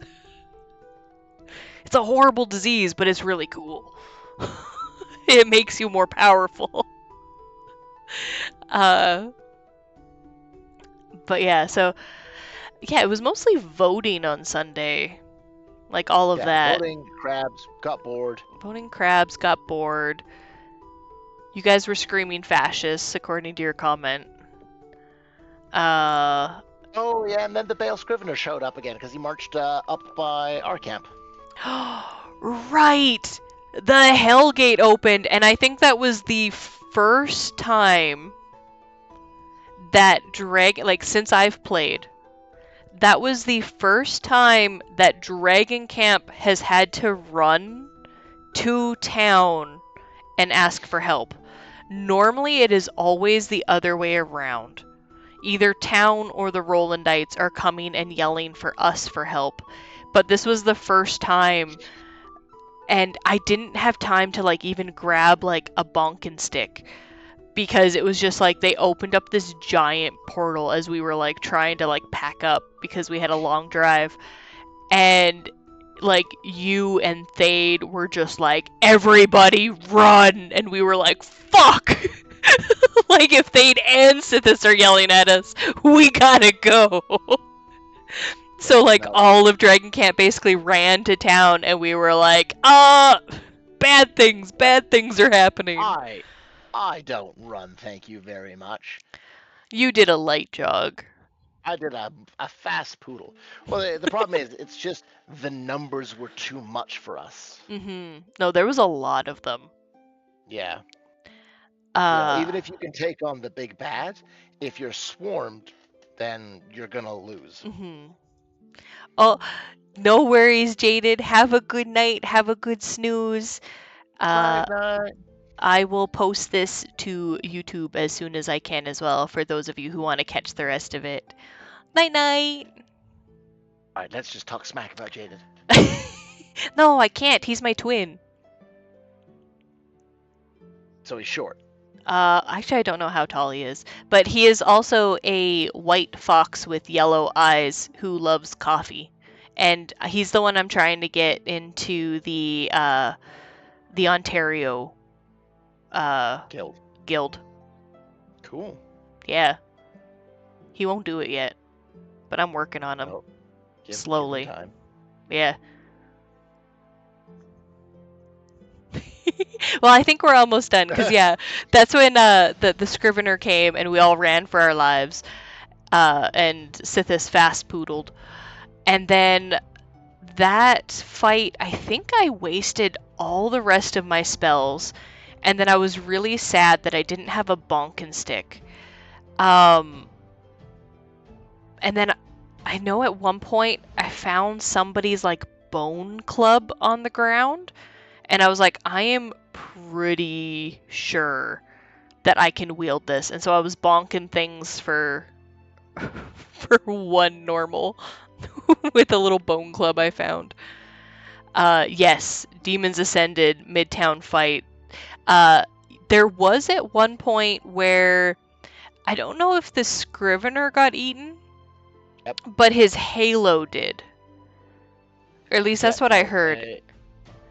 I was right there. Oh, you So were one right of there? those little imp, played by Colin this time, Mm-hmm. consumed him, grew into a big thing, and then I forget the rest. He exploded. Oh, okay, that sounds about right. Yeah. Dinkor's halo out into the material plane. You heard that. But yeah, so that happened. And then all I know is by the end of that fight, I finally had a little packet of candies and items in every color. I was so thrilled. So, oh! That's what else we did. I'll backtrack in a minute. I almost forgot. We had to go find my missing stuff. Ooh, that's a bit of a story. That is a bit of a story, and I completely forgot about it. I knew we were doing something else that night. But I'll finish the Sunday night at least, and then we'll backtrack. So yeah, we ended up with like one pouch of every color, and then I think, oh, that was when calls started getting really confusing for me, and I'm gonna blame being tired and the end of it, because like I got deathed a couple of times during that fight, like straight up packet to the chest, and they were like death, and I was like, oh fuck, and I'm like, I can't believe you wasted that on me, but also, what the fuck? Well, they can't just death Sythiss all the time. They've got to at least share it out occasionally. Yeah, well, they got me twice, so I got life twice. And then there was one point, and I'm glad you heard the call, because they called it explosive death and then fire damage.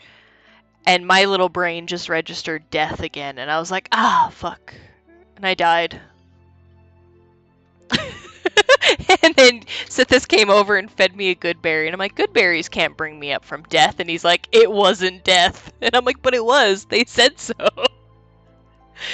And he was just like, no.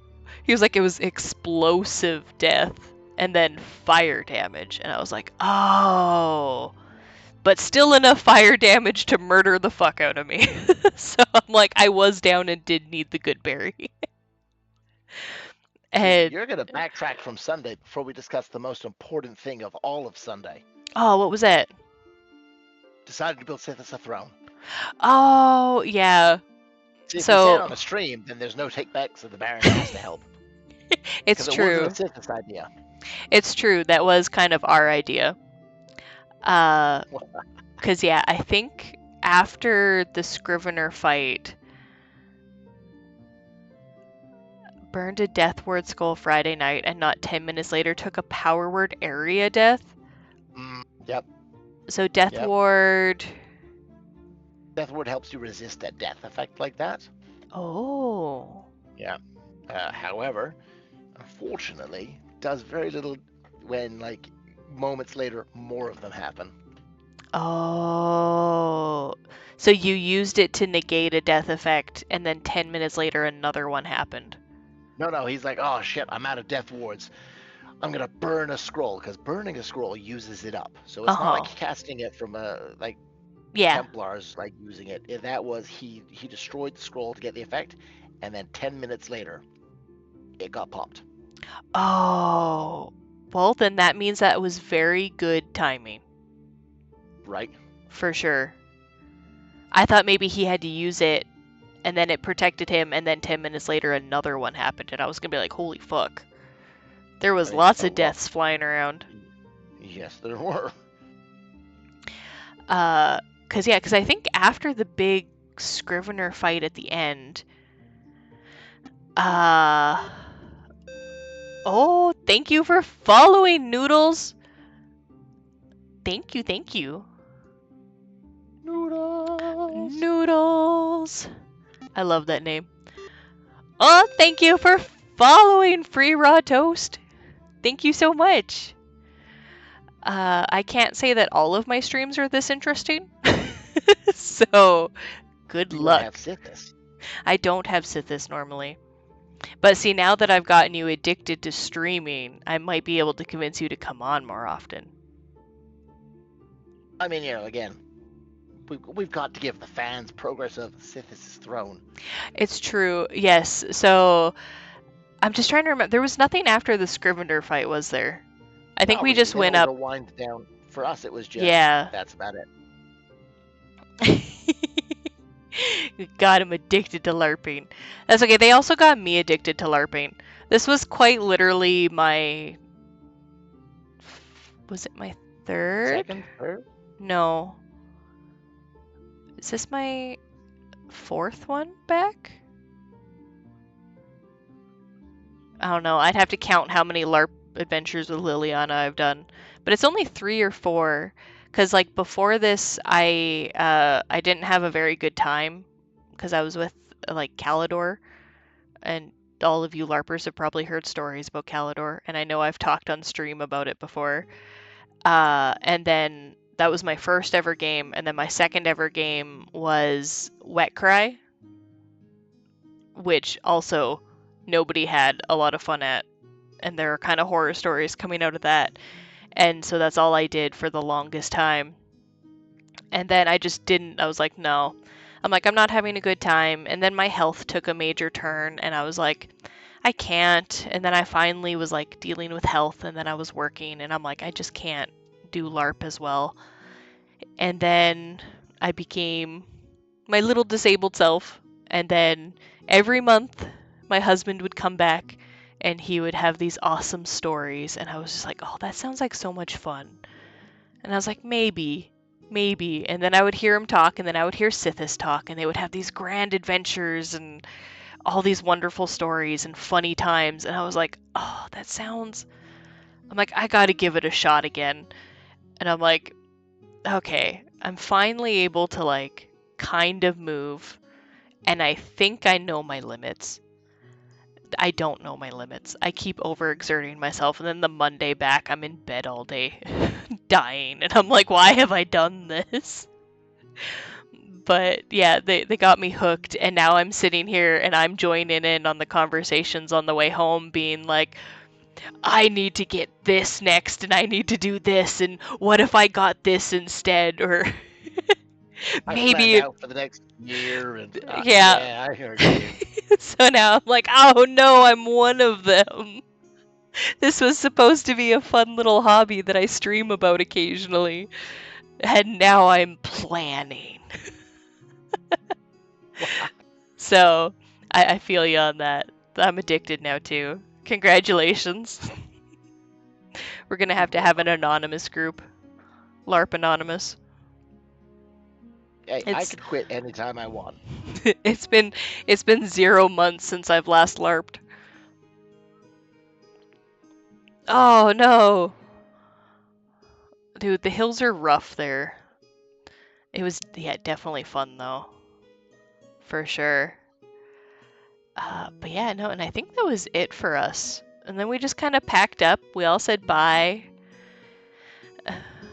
I'd see him doing it. He'd make his wheelchair look like a little like cart, and we'd attach a little fake horse at the front, and he'd have a little horse pull him around, or it'd be like a little rickshaw. We'll pull him in a Look, rickshaw, and between Twig and Beatrice, they will pull him around. Yep, yep. You guys will look, just like if it's me, I've already looked into a tracked wheelchair, so the hills don't stop me. little About motorized ones. $6,000. Nice. Mud camp versus rolling camp. Ooh. We'll be there with popcorn. Yeah, now my turn to sit there and watch. Yeah, we'll ask Alice where she got her popcorn. Fight, fight, fight, fight. Fight, fight, fight. Do it, you cowards. I bet you won't. You gotta do it when we're all back at game, though. Oh no, apparently it Oh, happened. at the end of game, you got. Oh, man, we missed it. We were packing up. Who won? Or was it a stalemate? Now I know that Verusian is sheriff now, Lilliana is chosen of Rays. Headache is Traveler Hoblin. Uh-huh. It was a bit of a stalemate. And a few others. Mm-hmm, You know, mm-hmm. that's fair. Verusian and Roland Camp had had enough. Though we convinced Town to leave Rat Crew alone, they wanted Headache to pay up or die. However, we kept an eye out on them, and they abandoned most of their attempts simply because we were watching judgingly. Wow. I was wondering what was the end result of all that. It's good to see that they backed down just by being looked at. Yeah. They get judged harshly. They were like, no, can't do it. This is why I didn't go for Sheriff. Oh, but then it happened. They were fed up. They gathered together with Ulrich Oh. and a few others. Man, come on, Jolly. You gotta type faster. There we are thinking it had settled down, and then you could bring that banger out. Yeah, and then nothing happened. Oh, wait! And there's more! God, it's like looking at a text message with the little typey symbols. You know he's doing something now. Yes. You've just gotta wait. Oh, march towards mud camp, weapons drawn, ready to shout. They got stopped by Rita, Riki, Asha, and N. Excellent. Uh-huh. And then what happened? Does Sythiss know those people? You know N, because you told me Oh, I about know, them. man. Yeah. You I know like it. N. Rita sounds familiar. You know what? I keep thinking I know Rita because they described Rita to me, but I don't think I ever actually saw Rita. I'm not even sure if Rita was at event. Rita might just be a figment of my imagination. Conrad knows these people. Conrad might be a figment of my imagination too. It's true. Conrad might be a figment of the imagination.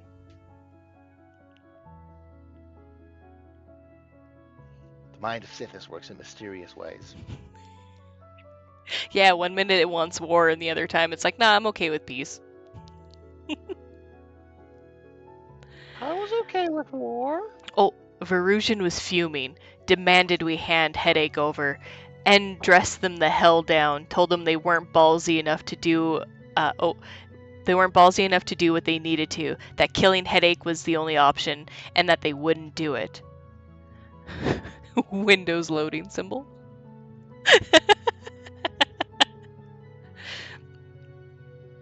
Oh, I guess while he's typing, I can explain, oh, you've met Conrad. You've gave him a bag of silver. Oh, okay, I know who Conrad is now. Oh, there you go. It became a bickering match. Most of Mudcamp sat and watched, remaining just distant enough to have plausible deniability, but just close enough to make them worry. Loading symbol.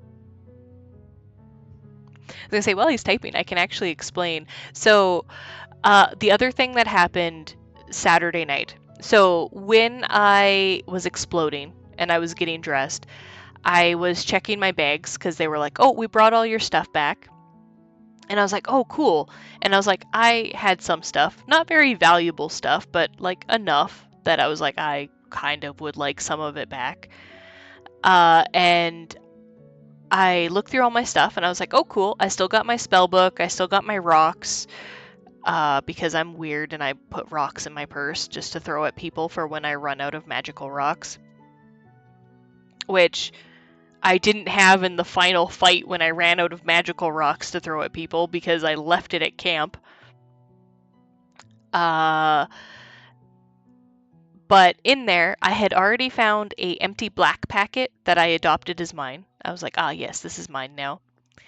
And it wasn't in my bag, and I was like, oh, it was on the top. Maybe it fell out when I was fighting. And I was like, oh, well. But then I picked up the bag that was outside of my purse, and in the dark, I couldn't really tell what color it was, but like the green and the black looked very similar. So I thought it was my green pouch because that one was out of my purse, right? And this one was out of my purse. And it was empty. And so I was like, oh, fuck. Like, I've been robbed. We got an update. Entok circles around Verusian, and he stepped away to fume. Alice stepped in, attempted to mediate, but N set down the ultimatum. We wouldn't hand Headache over to a fake council for a fake town in the middle of nowhere. We respect frontier justice. If you go down there and kill him, that's all. All you'll have to do is deal with how we respond. Maybe we leave him to die, maybe we retaliate. They just need to handle it as individuals, not sheriff. Ooh. Ultimatums are thrown around. But yeah, so then I realized my little pouch was empty. And then that was when I talked to Sythiss, and I was like, oh, Sythiss, I lost my stuff. It was empty in my bag. I don't have it anymore. And he was like, well, not under my fucking roof.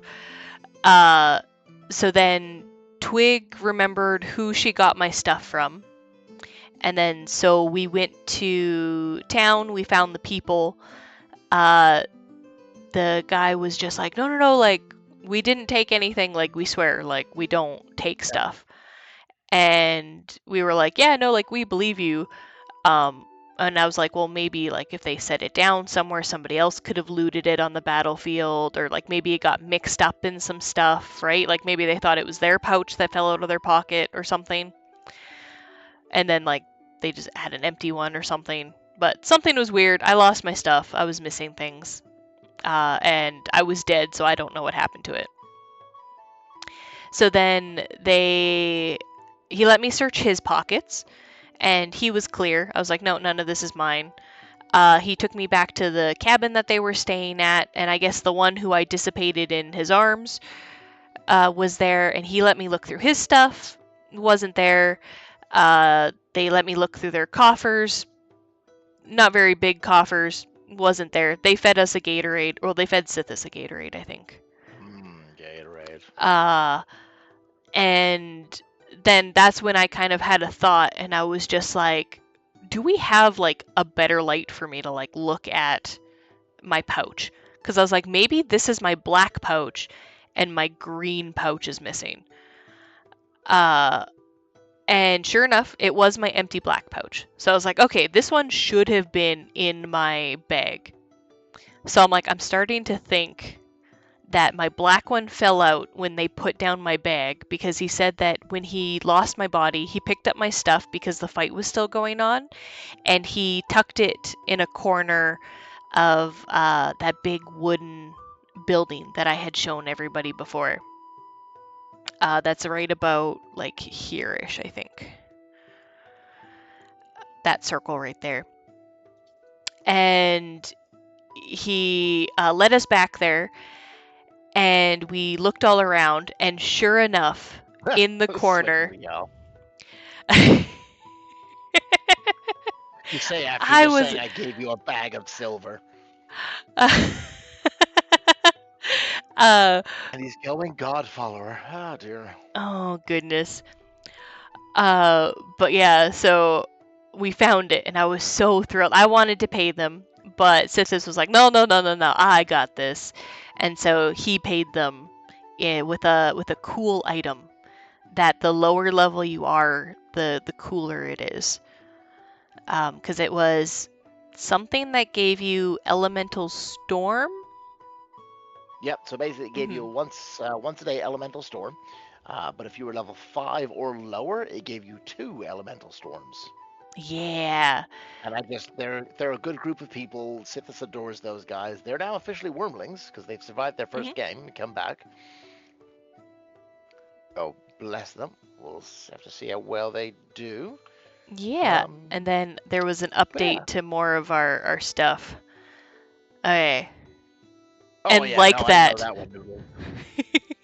And like that, they chickens out last second, and Verusian's last words before game was called was Alice. Oh, no, chat, stop, I'm trying to read that. Was Alice, I officially resign as sheriff. Yet again, their bluff was called. Honestly, they should have taken us out. We're generally just criminals taking advantage of the town's reluctance to dole out real punishment. Wait, I'm so sorry. He quit already.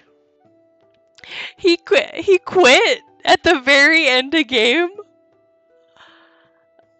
Oh my god. We ended up having to handle some bleed from those involved. I don't think they're letting it go. Oh, hey, chat. I'm trying to read you. Hold still. Uh, I don't think they're letting it go. Hopefully they handle it in-game. We're criminals after all. Make sure you do a loot count search of 110, not 60 when you're checking pockets. If they have speed looting Yeah. 5, they only show you what they want at a regular 60 count. We're playing Traveling Highwaymen. I still don't understand why people didn't come down into our camp the moment they knew one of our members robbed someone blind. Oh my gosh. Well, we don't have a sheriff anymore if he resigned. So yeah, we do need a better sheriff. No, and that's the thing. Like Mudcamp did it best. Like again, like I Yeah. genuinely like like they picked on the Roll Knights. Bless it. Oh Mhm. no, this guy and that guy. They did brilliantly because if they had been like Dragon Camp, it's a completely different story because we're unified. Oh yeah. So like Mudcamp, traveling bandits with a goddamn great head on their shoulders. Hendrik is magic sheriff. Yes. No, that really is brilliant. And this is why I didn't become sheriff. Because the problem is, town would want me to do something. I'd do Mhm. it, and I'd get so mad if they didn't back me. All right. Success, we need you to do this. Okay. Oh my Are gosh. you gonna do it? Conclave enforcer. You guys made 2 sheriffs resign? Oh my gosh. I can see it. Oh my gosh. What the heck, Mudcamp? But that's awesome. But I think that's literally all the stories that I've got. Cuz we went back, we talked about my stolen stuff, we found it. We learned that our new sheriff resigned an hour after he got elected. Oh man, politics and Unity are wild. Corin was the first. Oh, was Corin? Was he the one that got turned into a wolf after we killed the Hydra? Maybe?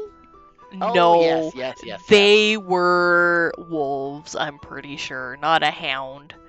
I was there. I don't know anybody's real names. I really don't. You could be like, ah, yes, Corin is Isaac. And I'm like, I don't know who Isaac is.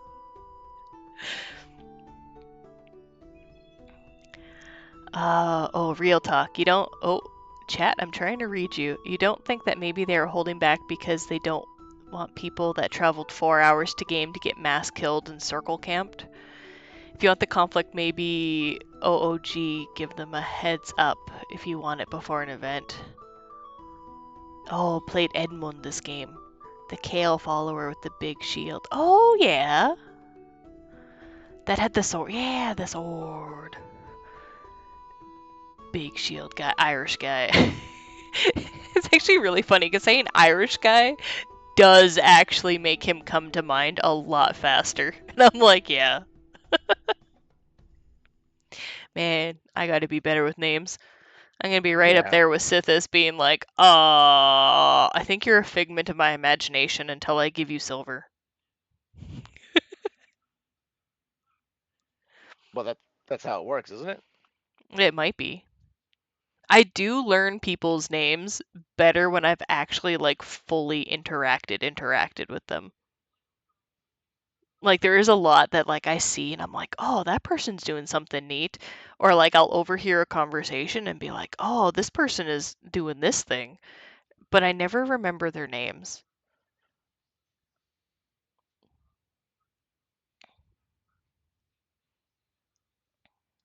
Being an antagonist kind of waives your right to peaceful coexistence. That's fair.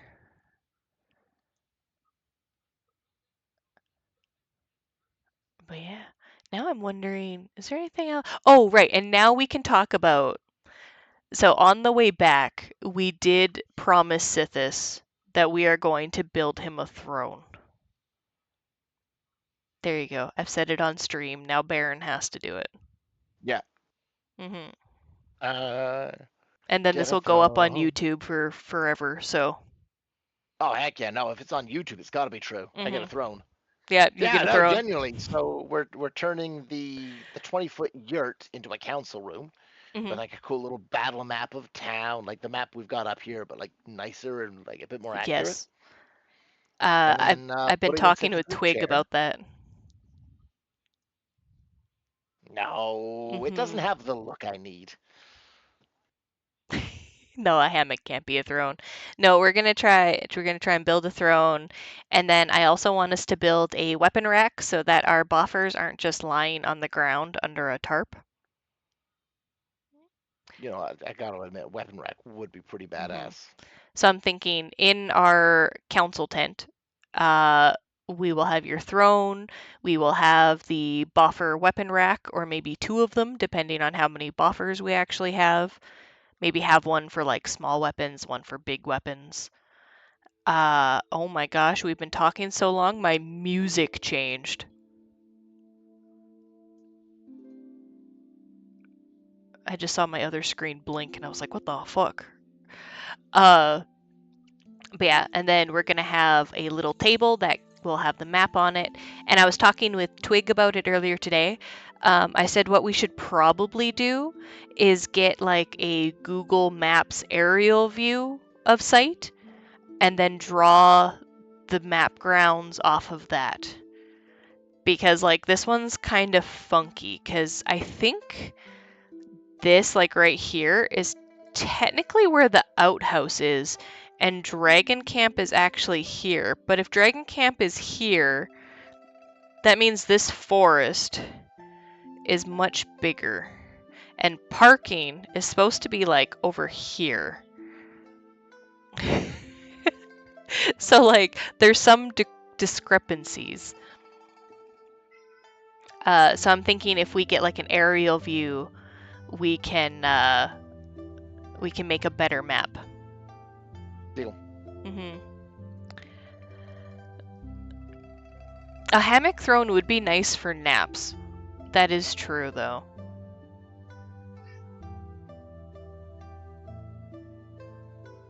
Ooh. Yeah, we'll That's definitely have to. sciencey sounding MacGuffin. We'll definitely have to look into all of them and then see what works in the big tent, in the big yurt. Uh. Oh yes, and then I gotta make little symbols for all the different camps and everything. So we'll have to all discuss this one day. In the south? I guess the south is technically. Would you guys be in the cabins over here, or would you set up in like the field? Oh yeah, no. All the newbies are fantastic. Oh, I freaking love all of our newbies. They're so great. They were all running in there so well, and I was like, yes. Ooh, the cabins. Nice. Oh, the cabins look really nice too. I am a fan of our tents, but like the Well, Jolly, cabins are get the pretty Silver cool. Fang to join Dragon Camp. Dang it, we want you. You're awesome. Yeah, join us. We're fun. We have snacks. I generally bring cheese. Oh, I know. I'll lure new dragon followers with cheese. I get the little baby bells. Baby bells. Though I didn't this time because I was sick all week leading up to it. And then Sythiss was like, I've got groceries. And I was like, deal. And you didn't get cheese. But lucky for you, Ray brought cheese. And he fed me Right. cheese. Yeah. Again, like the problem is because of the nature of my work, I can only kind of guarantee one weekend off for the month. because otherwise I might miss out on work. And the winter time is busiest for me, so I kind of want to do as much as I can during that stage. You can be Silver Fangs. That even sounds like a draconian thing. Yeah. Oh yeah, no, Capricorn, or Rice Ball, as he's called on here. Don't eat the wax on the cheese. Don't do Don't it. stop me. I get it. There are some things I eat for the mouthfeel. Oh yeah, no, like that's Oh gotta yeah. be down there. Like, there's no sense in just being those guys. Oh yeah. It's just really hard when there's like, hey, there's this really cool group. Please join us. Why? Because you're cool. I've got to come Yeah. up with an in-character reason, but it's hard when the in-character reason is you guys are pretty damn awesome. Well, I got Well, an in-character reason. Caltraxis is the dragon of community. So I don't think I'll ever forcefully get people to come, but if you show up to camp and I feed you cheese and you're like, "Hey, this camp's cool cuz they feed me cheese," you're definitely welcome.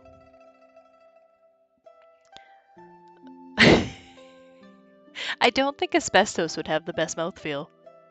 says you. No, I like the I call them texture cookies. You buy them at stores and they have a crumbly, not quite sand feel, but they turn to a weird mushy paste in your mouth. They don't really they're sweet, but they don't really taste like anything. And they always have different colored frostings depending on the season. So there's probably Halloween ones out right now, but I like those for the texture. And I also like what's it called? Odin hot pot. And it's just basically fish cakes in a hot broth. And I just love how the fish cakes feel in my mouth. And I'm like, texture food.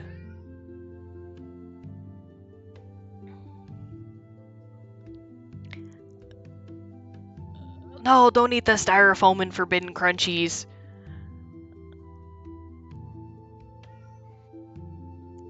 But they're forbidden, which makes them delicious. Don't eat the forbidden crunchies. You find stuff that feels like the forbidden crunchies that's actual food and you eat those. Like packing peanuts. Yeah, the dragon has the truth. Don't listen to the dragon man. Look at his derpy little face.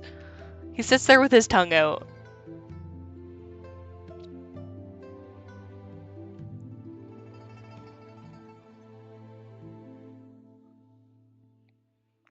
But yeah, I think we can probably wrap up stream. We've been going for 4 hours. I think this is my longest LARP with Lilliana yet. It was a big old event. It was, and there was so much, and I know that even with you guys coming into chat and filling me in on what Mud Camp was doing, I'm so much stuff went on that I'm I'll never know. I remember hearing shouts and just being I'm just gonna sit here and eat this candy for a minute because I cannot. Ah, yes, bedtime. Oh, Big Bear. Big Bear! We're wrapping up. Born in the mud. Oh my gosh.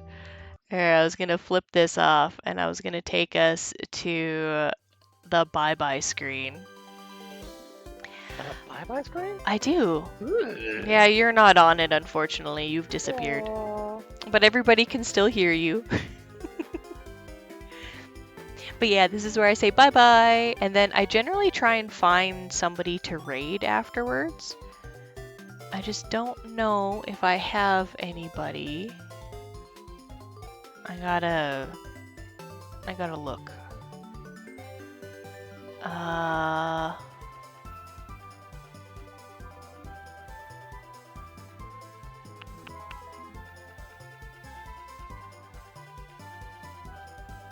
Oh, who should I raid?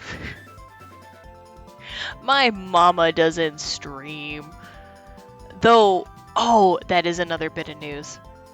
I have a nephew, and I guess my mom, because I tell her that, like, I'm going to LARP in the weekend, and then she asks me things like, well, what do you do at LARP? Like, what's this? And, like, what are you? What do you play? What does Baron play? And, yeah, so I've been telling her slowly, and then, like, sometimes I'll show her, like, pictures from the event. I'll, like, send her one with, like, me or Baron in it, and I'm like, yeah, see, look, this is what we're doing, and this is what's happening. And I guess she's been showing that to my nephew, and I don't even think he's, like, preteen yet. I think he's, like, only 10 or 11 or something like that. But, he was just like, I want to do this. I want a LARP. So now I have to send him some more pictures and some more stories, and I think I gotta go over there and be like, yeah. You want a LARP, don't worry, Billy. Yes. So I'm gonna get him into it. So hopefully in like 5 years for my nephew. That's closer to, I think, 8 or 9 for mine. But I'm hoping I can get him into it. And then I will have a little hatchling under me. If I'm still a dragon at that point. Who knows? I might explode into a giant fiery ball of arcane. Nah. Take Dragon Camp with me. We'll just be a hole in the ground. I can't even imagine being another character, but that's only because I can afford to be, like, super awesome to weenies, because, like, the way I've chosen to play Sythiss. Mm-hmm. You know, what if I end up, like, playing some son of a bitch next? Oh. Like, mean Sythiss. You'll have to be Sythiss backwards. Which would be, what would that be? It'd be SSIHT.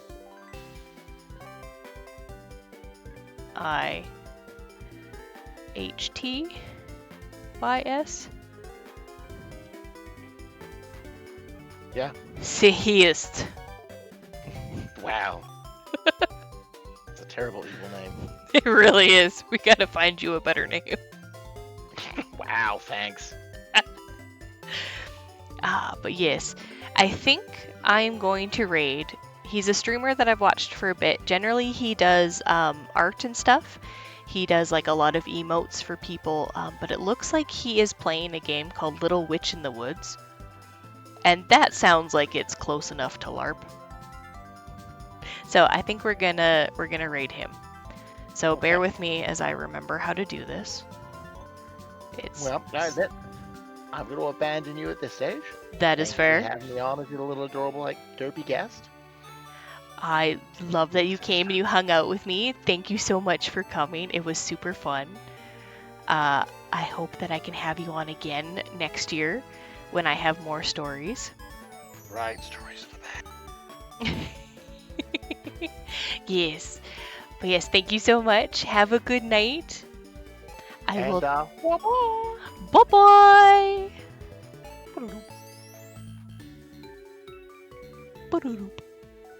And yes, thank you, chat, for coming and hanging out with me. It was good to see all of you. I still don't know how you all found my stream, because I didn't share it with people who knew. So I am thankful for whoever did. And I thank you all for coming and hanging out. And yeah, I hope if you guys need to run, that's fine. If not, we're going to go raid Cerulli Cat. They are awesome. They tend to do art. They're currently playing Little Witch in the Woods. I don't think I need to tell you, but just make sure to listen to them. Make sure to listen to their mods, follow their rules. And I hope you all have a good night. And I can't wait to play more games with you guys in the coming years. Like, when I say I'm now addicted to LARP, I'm addicted to LARP, and I don't think I can give it up again. What do you mean? Bears have ears. But yes, I will see you all again.